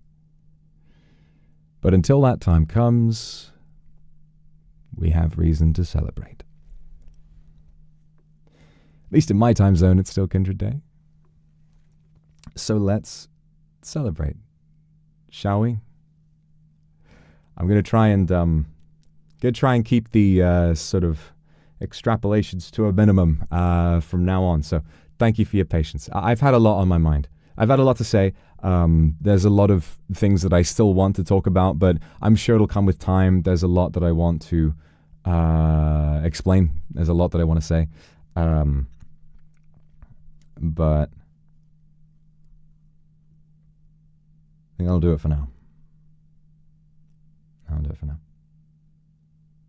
Yes, it has been a wonderful Kindred Day. Really the best Kindred Day yet. Come on. So, gosh, all of you have been so generous with the super. I feel like I'm so behind. I'm going to try and make sure I get to the Aku super and then get to all of the other ones as soon as possible. So thank you, Heike, for the Aku super. Thank you very much. Glorious regal beauty that is in front of me.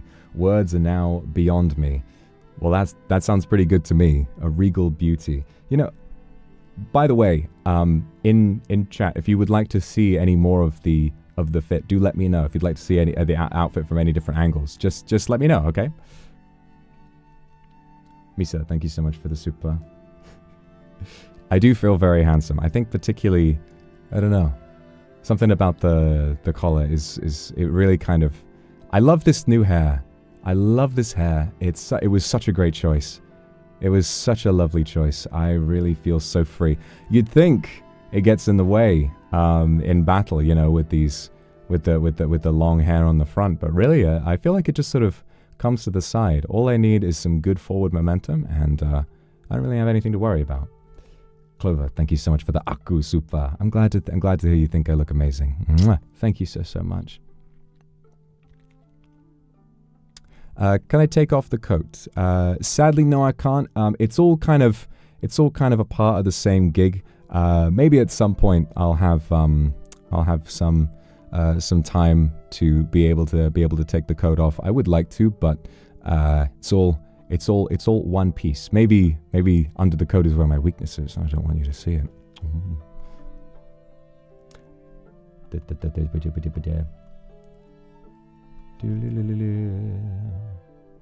Fall in love. Shu, thank you very much for the super. Ka, thank you very much for the super. Very lively. Thank you very, very much. Kairos, thank you so much. Lily, thank you very much for the super. Coco, thank you very, very, very much. Yuka, toast you on the forehead. I love you too. Thank you. Ki Diva, thank you very much. I haven't called you Ki Diva in a long time. It's Diva, thank you for the super. Teve guapísimo. Thank you so much for the super. Koopa, thank you for the Aku super. Finally got a job. Been relying on you and Kindred for moral support for almost a year while I've been struggling. Told myself that once I got an income again, I would send you my first Aku super to have my cherry. Oh my god. Well, don't worry. I said I'd keep you safe, wouldn't I? Don't worry. I'll be gentle with you. Thank you for sending me your Aku super cherry. That's very, very kind of you. Tender Dream, thank you for the Aku super. Don't know if your weak spot is your waist, but I will guard that sacred place with my tiny body no matter what. You don't need to protect me, but I admire your gallantry.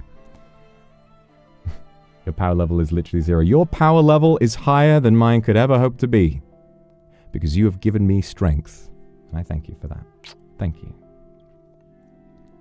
Mikeo, thank you so much for the super. Inumina, thank you for the Aku super. Marvelous. Good word. I feel marvelous. Thank you. Dana, thank you so much for the super. Sarah, thank you for the 5 gifted. Misty, thank you for the super. Yes. I did definitely have that a little bit in mind, because Requiem all have some lovely outfits and motifs, and I did, being around them in a big ripped shirt, I felt a little bit out of place. So I feel like this is a perfect outfit to wear when I'm on duty or hanging out with Requiem. I feel like I fit in a little more now. It's nice. I always felt like I fit in as a person with those guys, but at least outfit-wise, I feel like this is very much on brand. Full body. Yeah, okay. We got to do full body. Hold on. Here we are. I bet you forgot about the boots by now, right? These boots were made for walking, and that's just what they'll do. Let me get the green screen back on. Let me turn that off. There we are. One of these days, these boots are gonna walk all over you. I almost forgot about the boots. I'm wearing them.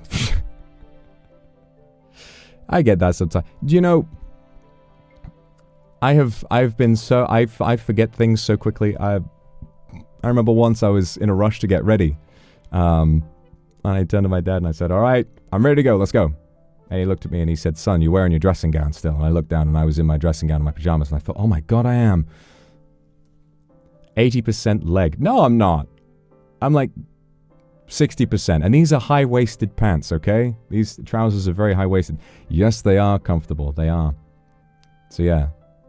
By the way, it's 220 centimeters without the horns and without the heels. So if you add the heels and the horns, it's quite a lot more. But, you know, I'm still taller than Doppio without, so that's fine by me. The mask? Oh, of course. How could I forget? Oh. Oh yeah, forgot about that. Hold on, wait.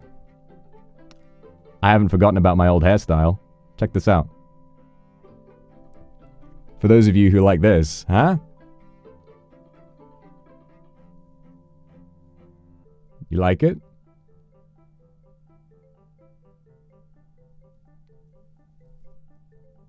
Kind of forgot. Just figured I would shake it off a little bit.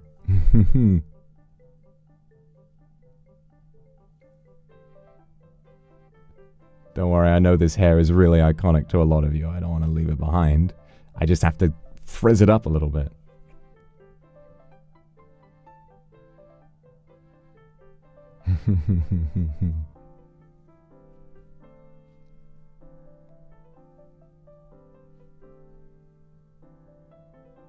Maybe call you Slayer instead of Milord. Now that I like. Obviously, any name you have for me is fine. But if you wish to call me Milord, or if you wish to call me Slayer, yes, you may. Well, some of you know what my favorite nickname is. We don't have to go into that here. 99 Slayer. I gotta get my Slayer cape. I gotta get 99 Slayer now. That's true, actually. That would make a great stream for next week. Is just, you know, I mean, I'm like 94 Slayer in my main account on RuneScape right now, so I mean, I wouldn't be able to get it in a day, but maybe if I just get back to grinding that out, we could do a stream where I get 99 Slayer in the Slayer outfit. I think that's kind of a good idea. Oh, you're making me blush. You're making me blush. Shall I? Hold on. Maybe I can get maybe you can get a better angle if I just flip my camera around just a little bit. Maybe like this. Ooh. There I am. Let me get my nice new hairstyle back on. Hold on. Ah, there we are. It is good. It is a good outfit. I am a big fan of this. I'm a horizontal guy right now.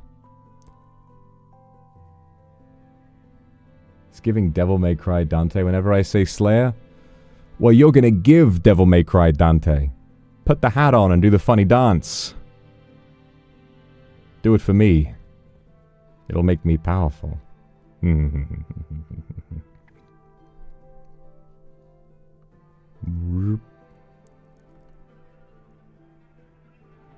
Is there anything you'd like to hear me say? I don't know. I have not done the green screen thing for some time. It feels like it's been so long. I don't really... Mask off. Okay. I'll take the mask off. Okay, fine. There you go. Dante has a weapon called Lucifer. Damn. That motherfucker is so dead they turned him into a weapon. They turned him into a gun. I assume it's a gun. I've not played Devil May Cry. Oh, yeah. I'll try doing a little facial acting for you. How's that? Hold on. Excuse me. Oh, sorry. Oh, sorry. I didn't mean to. Oh, my God. Oh, excuse me. Oh, excuse me. Sorry. I didn't mean to. Oh, wow. Oh, this is embarrassing. Oh, shit. My camera's stuck. Hold up. Oh, it's stuck. Sorry. I have to... Oh, this is embarrassing. I have to fix the camera. Hold on. Okay, how do I... Okay, hold up. Wait a minute. Oh, is that it? Is that... No? Okay. Wait. Oh, shit, there it goes again. Hold on for a second. How do I... Oh, dear, this is really embarrassing. How do I...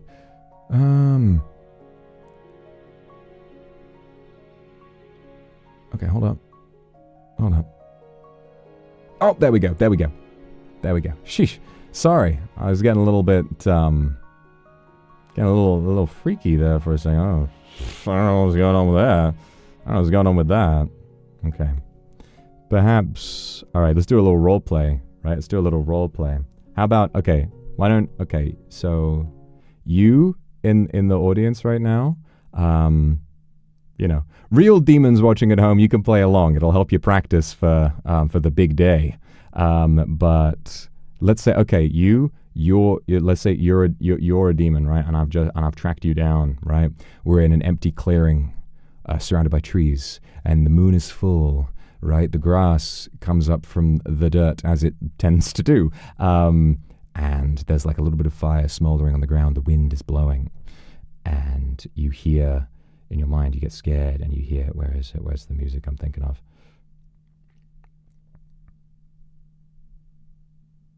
And then you see, through the trees, an angry figure.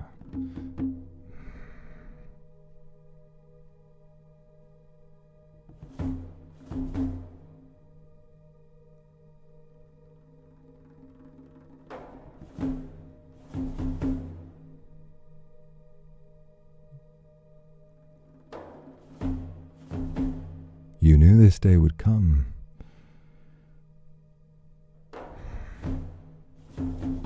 Are you finally done running?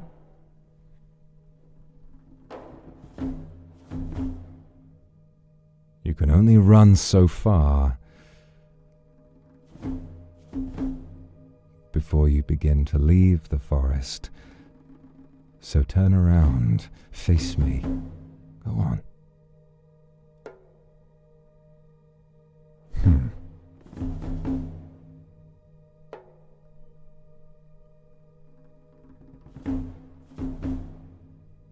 How predictable.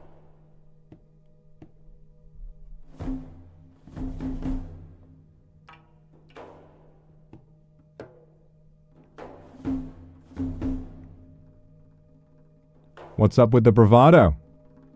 You scared? There's no need to be scared. You made it. You made it to the end. It's over. It's okay.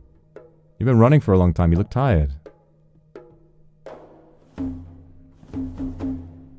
Come on.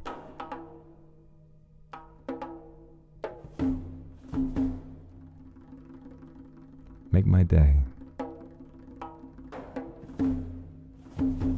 And then we do a big, and then we do a big battle, and I go wah, and they're like no, and then I'm like and I'm like how predictable, hanashiri naranna, and that's it. It's over. It's over in the blink of an eye. In the blink of an eye, it's all done.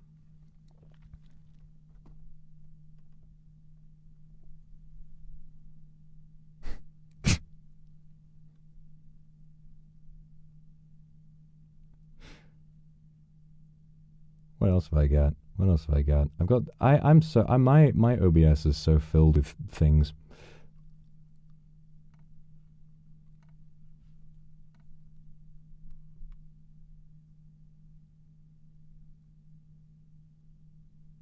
So much of it is from Licked, so I don't want to play that because it's copyrighted. I gotta get a license for that.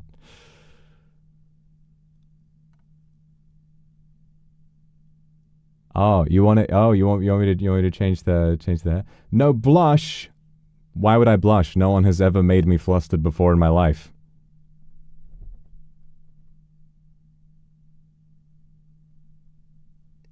There we go. See? Just got to frizz myself up a little bit. It's a classic. You really can't go without it. It's nice to know that I can still serve even if I'm having a bit of a messy hair day. What? It does look good, huh? My hair does look good, okay?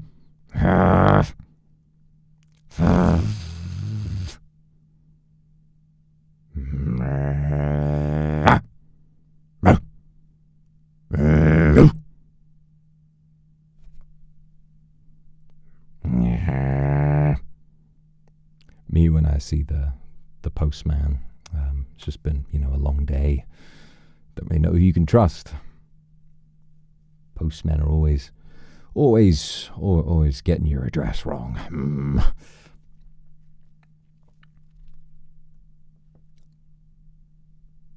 And then what else we got? Hold up. What other music do I have like ready to go?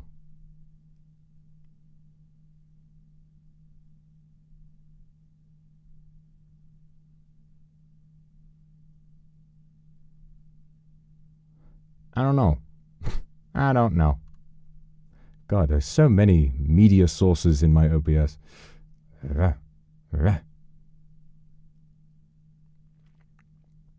Gonna change this stuff. No. These are the only two styles that I have. But I would, you know, I can't really have the same hairstyles as, you know, when I'm in a smaller body, because it's a different, you know, it's kind of, I grow a lot. It's a different head shape. And also, it's different hair. My hair grows a lot as well. It's just one of those things. I don't think anybody has had as many haircuts as I've had, given how, you know, everything else shrinks. But hair's just it's hair, you know? Big ass head. Shut the fuck up. Shut the fuck up. I got a nice head. It is a nice head. Put the mask on? Okay. We'll put the Demon Hungers music back on for a little bit. Where's my mask at? Because that's what the mask is. That's what the point of the mask is. It's to look fashionable. It's to look fashionable.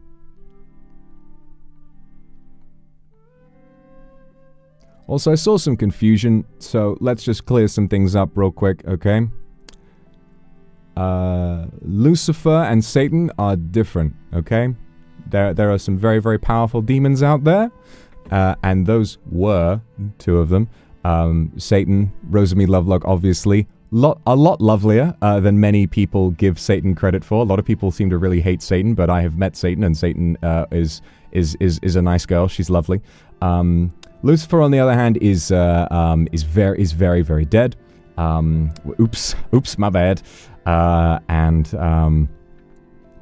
In terms of what actually happened there, it's actually kind of a really, really big story. It's one that I want to tell you in vivid detail someday. And there was a while where I kind of wondered, do I want to tell you guys about the fact that he's gone before I get a chance to tell that story? And I was a bit, I wondered about that for a while. I think I decided to, not only because it's the perfect way to get under these motherfuckers' skin, but also because I figure it's like, you know what it is? It's like the manga, right? You could see the anime of, you know, that's adapted from a manga, even if you've already read the manga, even though you already know what's going to happen. There's still plenty to see. There's plenty. There is a lot you don't know. Really, think about, you know, it was an incredible fight. It was an incredible battle. And to be completely honest with you, I'm not more powerful than Lucifer. Let's make that fully clear. I don't want to say I got lucky. I think I just kind of, or that I really, did I? Really, I think Lucifer, the problem is that he had so much, really kind of like an impossible level of power, but also he was the personification of pride. And that ultimately led to his downfall. I can't tell you how, because I want you to be able to experience that when I get to tell it in the way I want to tell it. But really, you know, he just was very, very assured that, yep, hubris, that's it. So assured that there was nothing that could stop him, that ultimately he failed to realize that he could be stopped. And that's when I got him. But that's all I'm going to tell you about that for now. And also, the funny thing is, I've seen a lot of people saying that he's sort of like the king of hell. It's not true. Hell is a difficult thing to govern.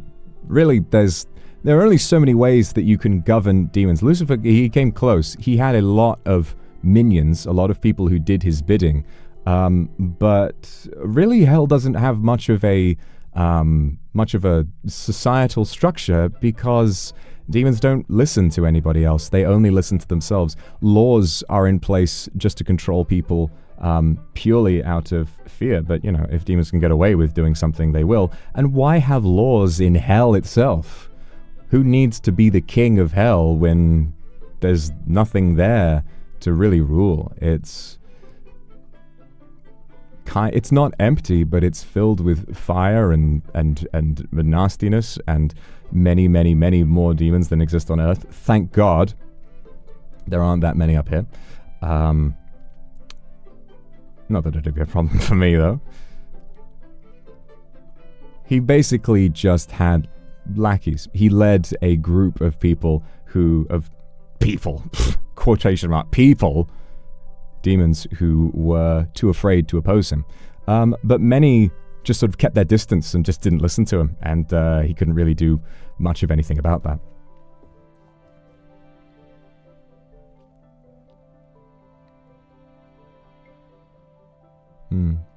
He was, you know what? Obviously I never cared for the guy. I never cared for the guy, but he was kind of an interesting head case.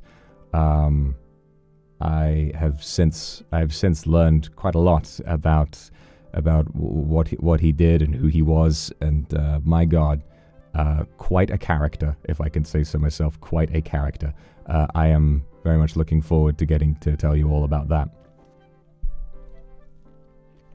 Let me get... Oh, nice. Oh, yeah. Oh, yeah. What were you going to do if we didn't solve the puzzle?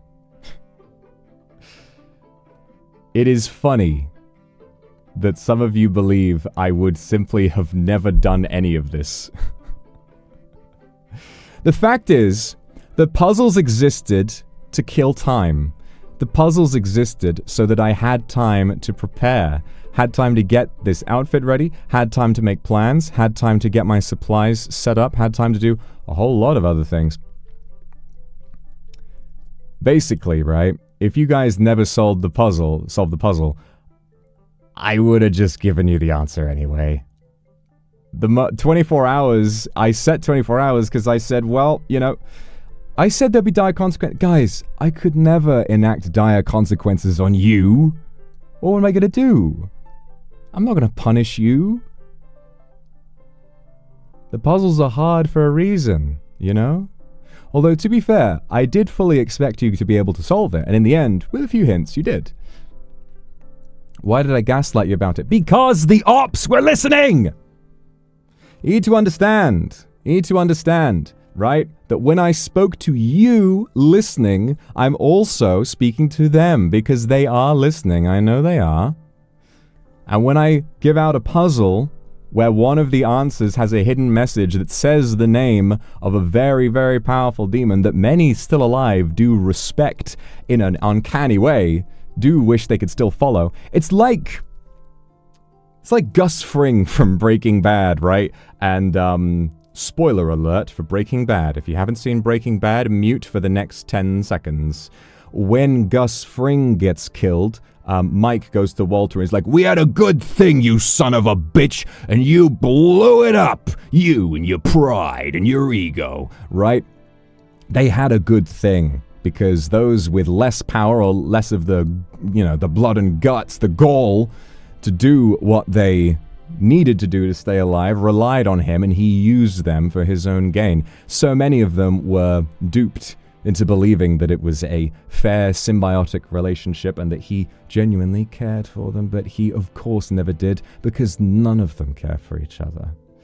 I'm sure that all of them believed that if they had a chance, they would have usurped him and they would have taken his place, and I bet it pisses them the fuck off. If they respected him, they hate me because I got rid of the one they respect. And if they didn't and they wanted to replace him, it pisses them off that I killed him and I didn't take shit. I didn't need it. I don't want his position. I don't want to take his place. I have nothing to do with it. I don't want to do what he did. I don't want to be who he was. So that position of power just kind of fell away and all of his followers scattered to the 9 winds, and it was another day in paradise for me. So, I put out a puzzle with his name. Immediately, that takes interest, and their attention goes, while you're all doing well to solve the puzzle, they're all trying to do the same. Their attention is no longer on trying to threaten me, trying to get their kicks out of making me feel scared, or of making me feel annoyed, wasting my time. Suddenly, they're spending all of their times reading up about cryptography. And that gave me all the time I needed. So I'm sorry that I needed to keep the full truth for you, from you until the other day. But thank you for participating. I hope that the puzzles were fun for you. I hope that you had fun working together as a team. Why are my eyes yellow? I don't know. I transformed like this, as you heard, when I was out looking for that little bastard, and then I got home, looked at myself in the mirror, and I thought, well, I'll be damned. I told you guys a while ago, you know, I just want to wear contacts and stuff, but there's a lot about this life that I don't really know. What I think, you see, before when I transformed, my eyes were fully pink, and what I believed, and what I still think is partially true, is that the pink in my eyes kind of fills like an upside down reservoir. They are pink at the top and slowly fill up like a tank of water. But I mean, being a demon, there's no real such thing as being full. You know, if you wanted to, you could have as many as you liked, and there's no limit to how powerful you can become. I used to think that was how it worked, but nowadays I'm starting to realize that I think it's more so just something that happens when I'm on the verge of losing myself. The mental inability that I had before, you know, the pain I was feeling, I think it led to me being closer to losing myself. And as I'm sure you can imagine, when I hulk all the way out and when I do lose myself, the pupils fully dilate and it almost looks like I have no pupils at all. It's just kind of all purple. They glaze over. So I still don't fully get it, to be honest. I'm confused too. I need to kind of, well, I don't need to do anything. I'm sure the answer is going to reveal itself at some point. But just take these eyes as a sign that I'm in a good place, that my mind's clear and I'm feeling fine. Yeah.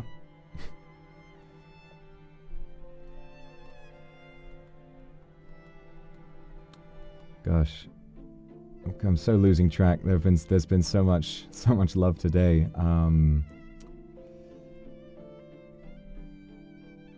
Thank you, Angelia, for the Aku Super. Thank you very much. It's incredibly handsome. It's been 5 days since you visited my dreams. I've been having nightmares. Could you please come to my dreams and clear out all the monsters? That's the idea. I love that idea. I said it before, didn't I? I'll be like nice Freddy Krueger.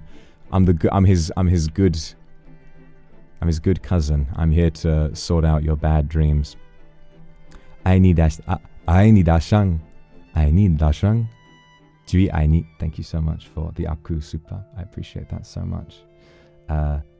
Pei-chan, thank you for the Aku Super. You're a genius. I'm a genius. Thank you for letting us be a part of this with the puzzles. I'm so glad you all had fun with the puzzles. It was really fun to put them together for you, and I'm really glad that you guys got to work together to solve them. It was really, really enjoyable watching you all run around, and I mean it when I say that even those of you who went off the beaten track and did a method that I didn't expect, it was still very impressive. You were thinking reasonably. You were using clues that I had left and you know, things that I had left down. I'm not even. I might do more puzzles for you in the future. I'm going to take a break from it for a little while now. I need to kind of wait for inspiration to strike again. But I'm definitely of a mind that I want to give you more to get excited about. You're not out of the woods yet. Thank you, Cindy, for the gifted. Thank you so much. Hakuma, thank you for the Aku Super. You are no longer a man who laments. Happy Kindred Day. Your kindred is wonderful, and I'm sincerely grateful to be a member of it. May my lord and kindred be happy. Daisuki, thank you, Hakuma, for the Aku Super. I may feel remorse, but I do not lament. I keep moving forward. Hopefully, I always will. Faye, thank you for 10 gifted. That's a lot of gifted. Thank you so much. Bambi, thank you for the gifted. Damien, thank you so much for the super. Nacho C, thank you for the super. I think I feel the need to I feel a bit of a time crunch because there are projects people want to look at. So I kind of keep forgetting, I don't want to make it unfair for anyone. So what we will do is soon, probably at the start of next week, Monday, we will do or maybe Sunday, we'll do a super thanking stream where I'll try to get to everybody. But just for now, I want to make sure I say thank you to the Aku Super. Me Babe, thank you very much for the Aku Super. Kindred Day is like my Thanksgiving. Deeply touched, and I have endless gratitude for you. You're so handsome. I want to say 1,000,000 times that you're the best. Oh, I'm glad that you've made me feel handsome. I love you too. Thank you so much. Thank you. I'm always really glad to see you. You make me feel so loved and so safe, and I really appreciate seeing you always. Thank you. Phoenix, thank you so much for the Aku Super, the hair and the waist. You like it? You like it? Get a load of this. Yeah. So glad you like it. So glad you like it. That's all I want. All I want is make you smile. All right. Okay. Okay. Nice. So, there have been some... I'm just checking to make sure I didn't miss anybody. I think I got everyone. I think I did, but if I'm wrong, I will, of course, double-check when we do a proper reading of it.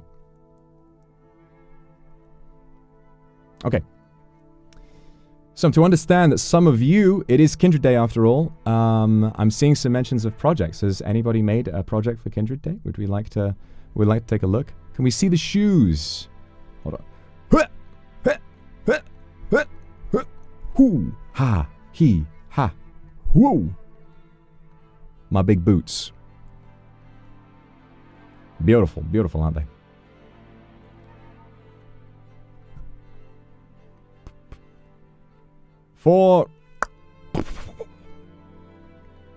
It's me playing golf. Do you know your great uncle? Was a hobbit so large he could ride a horse all on his own. Yes, he swung at the battle. He stormed the goblin ranks, and he what was it? He swung his club against the goblin king's head and hit it so hard that it flew through the air and went down a rabbit hole. And thus the day was won, and the game of golf invented at the same time.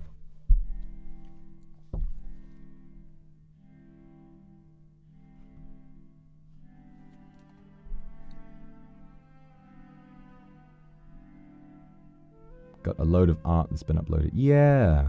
Let's take a look at all of the artwork. I've got to put you all back on screen as well. You've been off screen for a little bit. There you are. We've got to look at the art. I guess I'll go on to hashtag Lucifer is dead. Lamau, get owned. God, life is weird. Life is a long, weird thing. It goes and it goes and it goes, and everything just feels ridiculous in the context of everything that's come before it.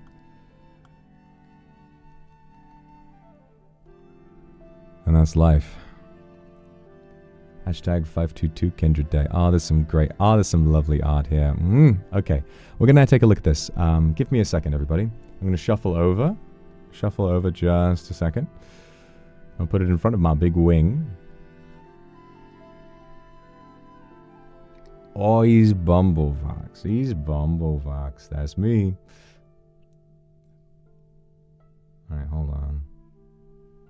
Hold on a minute. Now me. What am I looking for? There we are.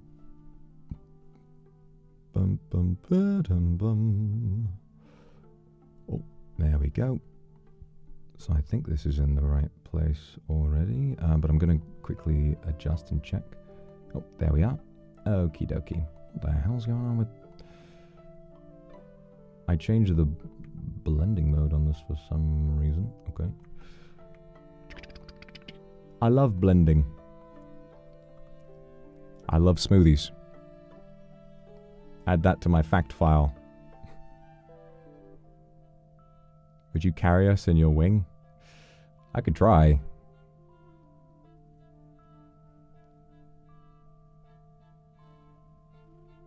They're a little sensitive.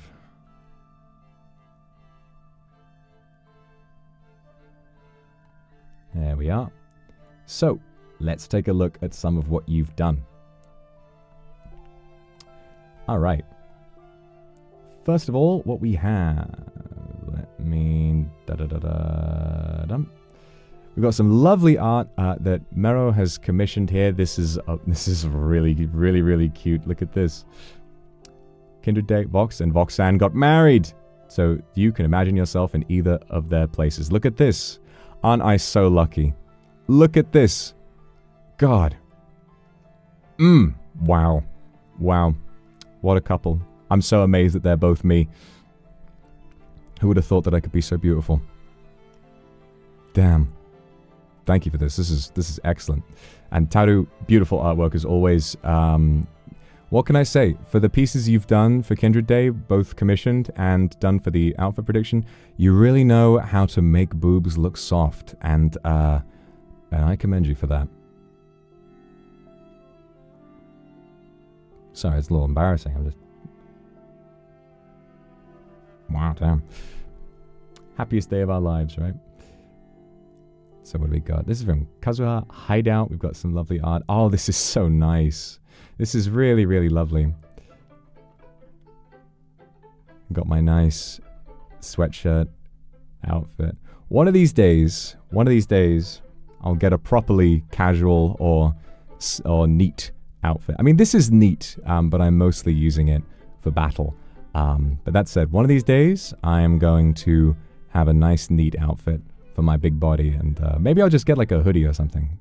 That would be nice. But this is a really lovely drawing, and the little bouquet from Onigiri is so cute. Zoe, thank you so much. Aww.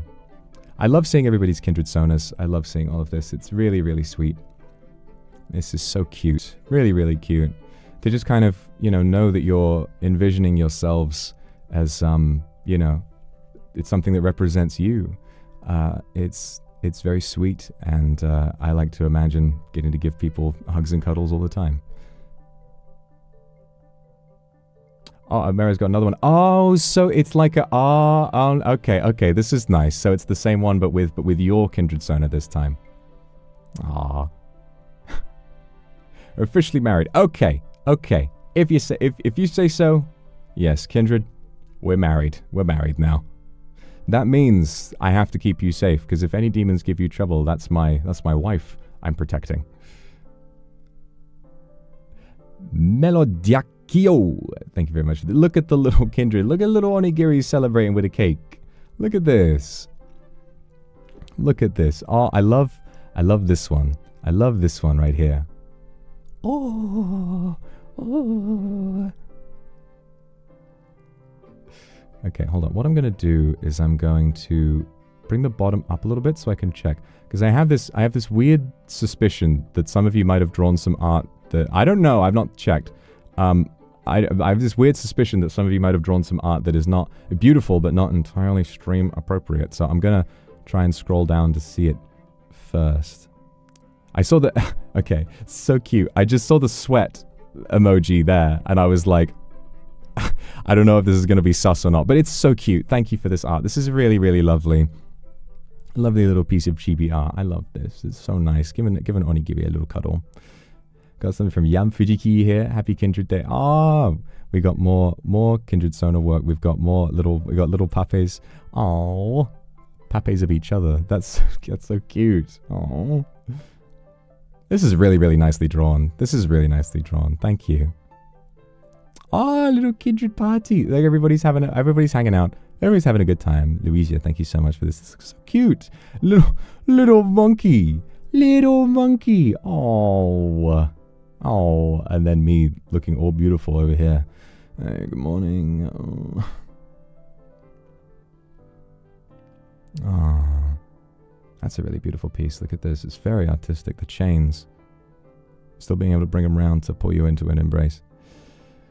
I got no chains on me anymore. I've got no strings to hold me down. At least I hope not. Mamiji, thank you so much for There I go again.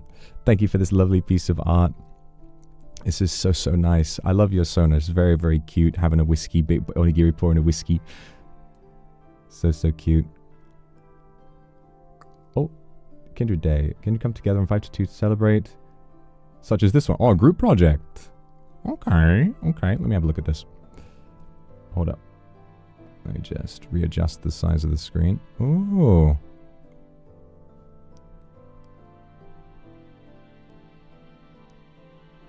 Do it for Kindred.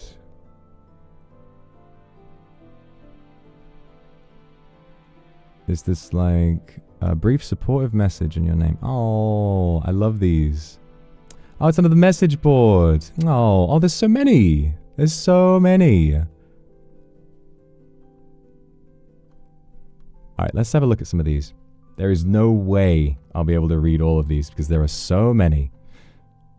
This is great. We've got so much. I got a celebration of all of your unique personalities. You know, I get to see your Kindred Sona. I get to see what you feel most represented by it. And now this year, you get to see a little more of what I look like. A little new look for me too.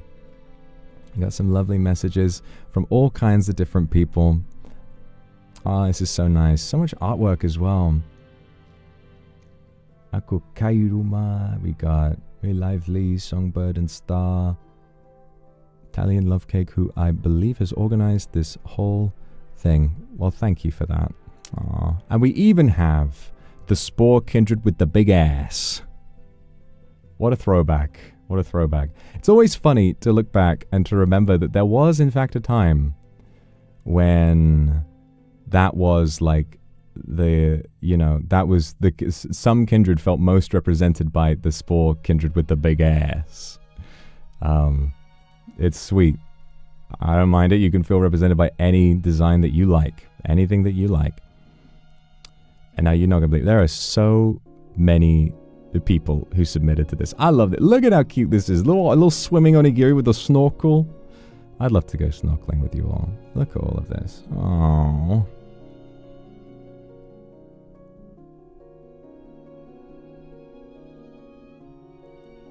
I love seeing this. We've got art styles new and old. We've got Kindred, new and old. Everybody a part of the same collective. Everybody a part of the same group, always working towards a common goal. I love to see that. Look at Onigiri here.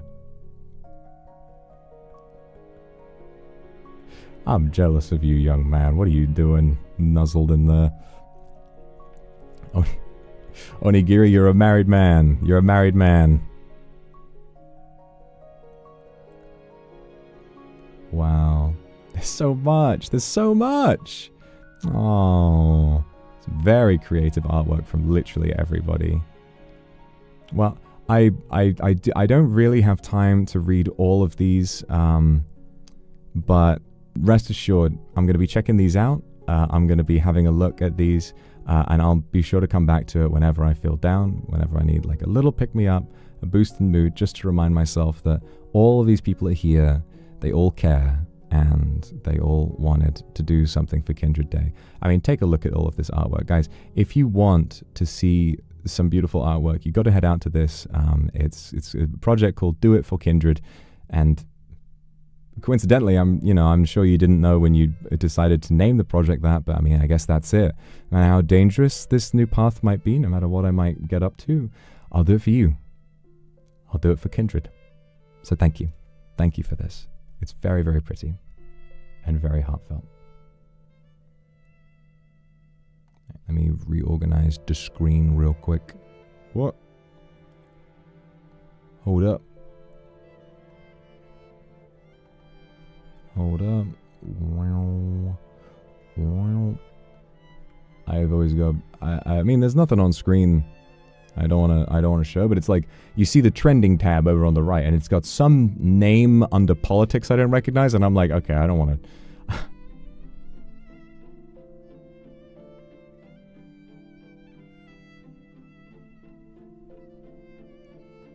There we go. Okay, back to Kindred Day tweets. We're going to look through some more lovely artwork now. There we are.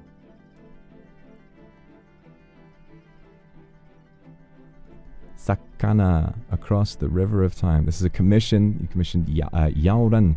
Across the river of time, we found each other, and at last found where we belong, becoming kindred. This is a really, really beautiful piece, and so sweet. I love the doves and the setting. It's really classic, you know. It reminds me of a long time ago, you know, before a lot of the stories that I told you, you know, during with the demon hungers and later on. So much, you know, all you really knew about me was about the old Akuma clan, and that's where a lot of artwork was set. And it's sort of, it's fun because what it does is the more that I talk about and the more that I extrapolate, there are distinct errors in your artwork. And so whenever something like this, it sort of harkens back, it's nostalgic, whereas something designed based on demon hungers or minotaur or any other sort of era of my life that I've talked to you about, it has that distinct era to it, and you can choose to participate in what's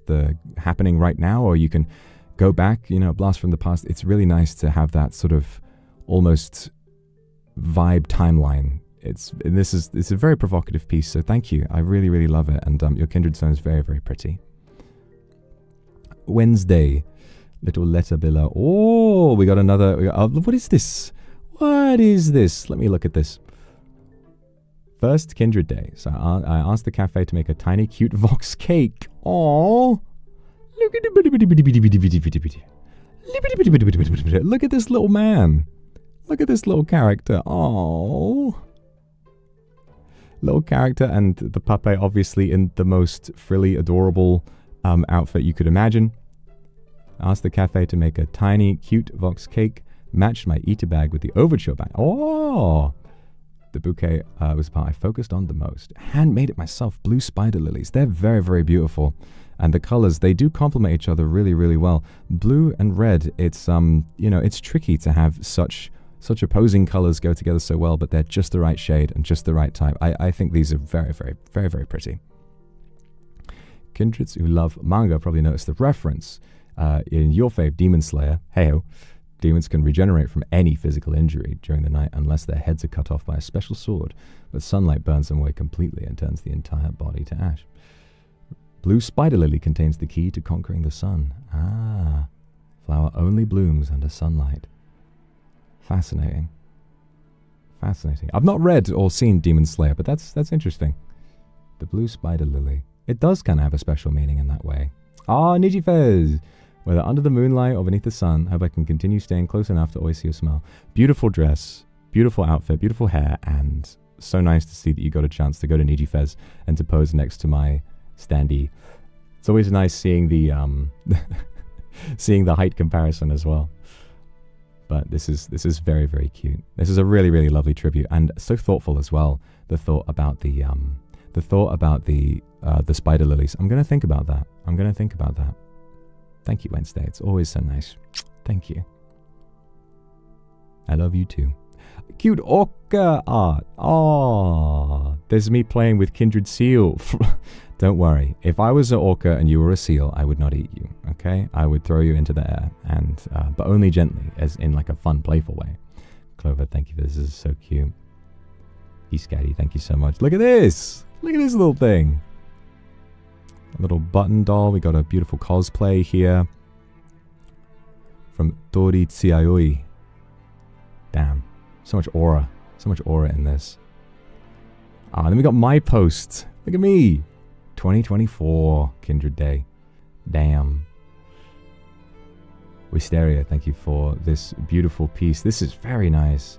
Commissioned by Chonam Min Min. That's a great name.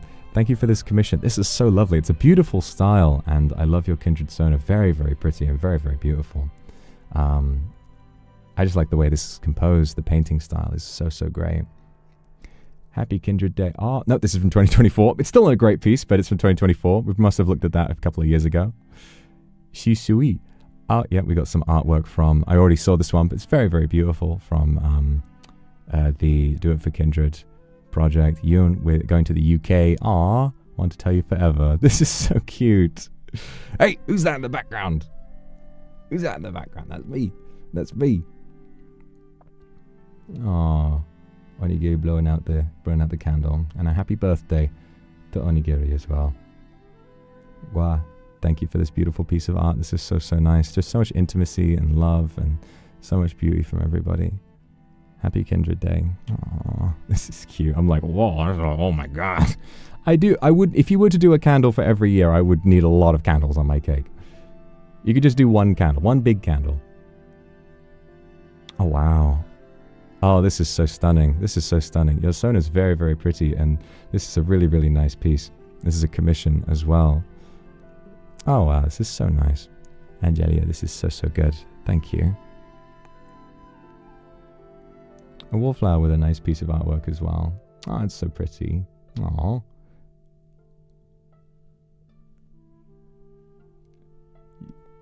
Yuri Pendragon, Ace Cookie, thank you for all of this beautiful artwork. This is so nice. And all of these photo cards as well. Everybody assembling all of their stuff.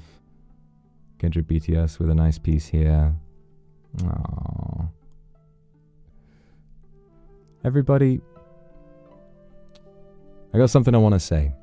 I'm sure there's more to look at, but I feel that time is quickly marching forward. We will get an opportunity if there's more that everybody wants me to look at. There's more that I will see, more that I'll take a moment to look at. But for many of you, it's getting late, and I still feel that there's more that I would really like to talk to you about. So,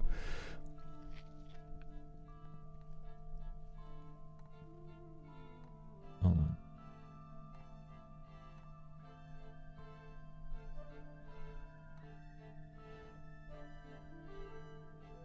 What I've sort of explained to you so far is, there's a lot more that I'm talking to you about, and life is always changing. Life is always changing, you see. 2 years ago, going on 2.5, God, I felt like this body, this power was something I wanted to hide from everybody. It was something that I didn't really know how to express. I think that over the years, I've found a lot of powerful ways to use what's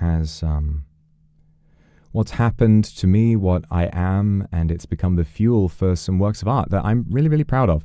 But I didn't really always, I don't know if they always came at the right time. And sometimes I look back and I wonder, would I be happier if I had this clarity back then?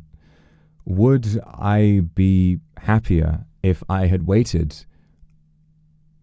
The reality is, as this is, and as I've had to learn many times, but that I never seem to get through my thick skull, we will never know. I wonder often what would happen if some people that I have seen die were still alive. Perhaps I would still know them. Perhaps they would have gone on. Maybe they would have died some other way. Maybe they would have lived a long life. The answer is we do not know. We could ask ourselves, oh, if only I had done this. If only I had done this differently. But what I find is that the future has a way of bringing new opportunities around. Even in death, there is an opportunity to find a beautiful afterlife. And if that's true, there really is time for everything. There is time for everyone. You, and it pains me to say this, you will not live forever. You are mortal. I wish, with every cell that makes me who I am, that I could pass this burden of immortality onto all of you. I wish that you and I could live together until the stars explode and the universe collapses upon itself, and if it does begin expanding again, then we'll find a home in a brand new universe that looks nothing like the one we left behind. However many billions and billions of years away that is, I would love to spend them all with you. But now, with this purpose, I know that I can find a way. I can find a way to bring you together. I have seen how well you come together in a crisis. When those puzzles came around, you worked together so well. Everyone worked with everyone else. No one took credit for being the one to find the final right answer, because every step came from somebody else. Everybody brought something unique to the table, and every puzzle was solved by someone new each time. You aren't a squabbling mess of people only looking out for themselves, like the demons who I know are listening. You have one beautiful mind, beautiful heart, and I am so glad that I have the luxury of sharing that with you. Something I'm sure many of you will have wondered about. I've made reference sometimes, even put it in my Twitter bio for a while, that I used to have followers. Before there was the Akuma clan, and after that I was alone. Then, some centuries later, but a long, long time ago, it began just before the turn of the Second World War. I became the leader of a cult. We called ourselves the Scorned, and I viewed it as a way of giving new life to people who had very little. It existed for a long time, and it gave me the opportunity to meet people that I never otherwise would have met or been able to help. It began when, just like now, I couldn't stay where I was anymore. My fear keeps me still, but my passion, my anger, the burdens I talked to you about, they will always move me forward. I had been living in London in hiding for a long time. Ever since I'd arrived, I had kept low, kept my persona up, kept my wig on. And then one day, while I was working a really laborious job that I was terrible at, by the way, I was on my way home and I caught sight of something that I couldn't ignore. I saw a large man with a rifle, which is very much not common to see in the United Kingdom.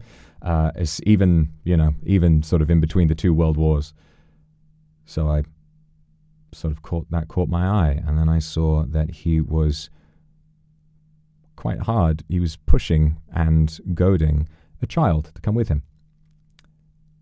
I investigated, I followed them, and I found inside a large building, hidden away from a busy market street, children that were being made to build weapons, guns. They had been sold to this gang, and all they were being made to do was busy work. Their fingers were black with gunpowder, and back then, this was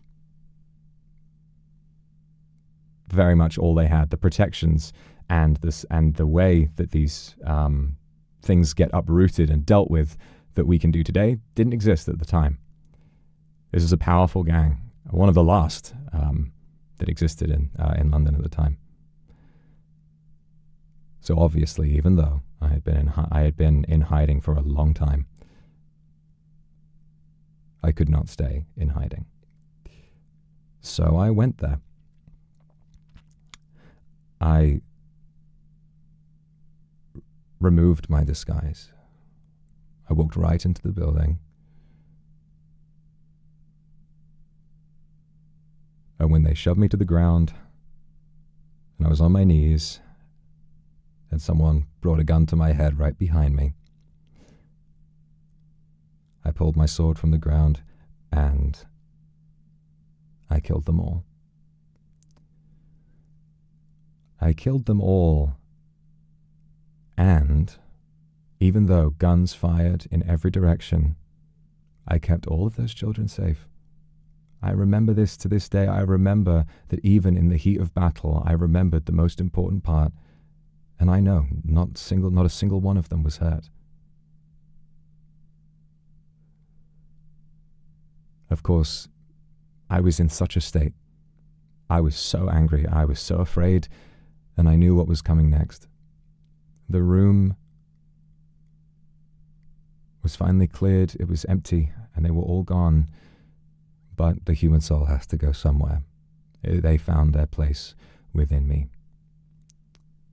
And I transformed again. I was afraid. I tried to get out, but the pain sort of overtook my body too fast.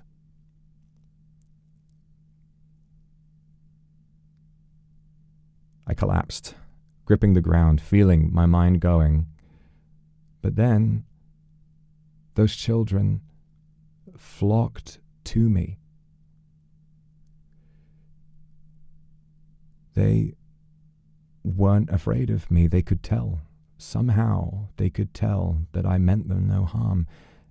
And when I heard their little voices and they placed their hands on my head, trying to get me to calm down, I did. I still transformed and they watched. But I then held on to myself, and they still were unharmed. Those children had nowhere to go. They did not know where their parents were, and so they asked to stay with me. From there, the scorned were born. In that very building, deep beneath it, we found old tunnels and slowly began refurbishing them. I did all of the work. I wasn't going to make them do it. I was big and strong at the time. I can handle a bit of craftsmanship. And over the years, things slowly took shape. Word spread, more joined, and before long, we had a large, vibrant community. Back then, the disease was very common, and not all of those kids made it for too many years longer. Most of them, thankfully, lived to be old. Old for the time, anyway. Some, unfortunately, lost themselves to tuberculosis or hunger when we didn't always have enough to go around. But I watched them grow old, and they watched as I never aged.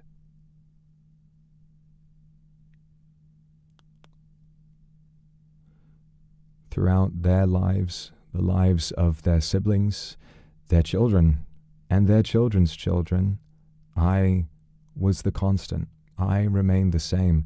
In this life, everyone eventually dies, but not me. Everyone gets old, but not me. I can be the one thing in your life that will always remain just as I have always been. I'll always be there.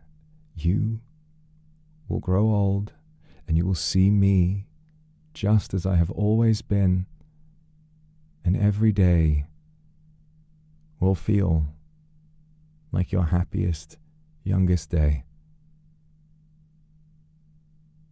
I want so badly to bring that back to you now.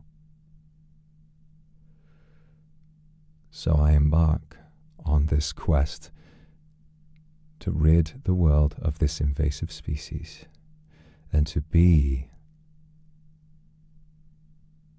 the slayer that you have all come to know and believe and trust in.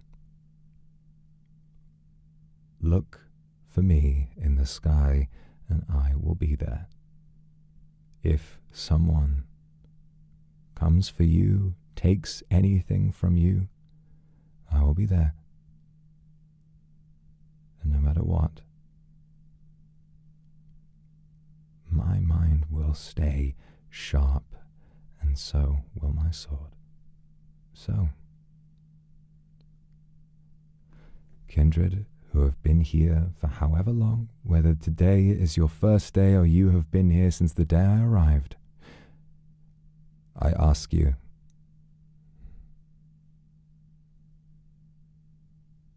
will you join me?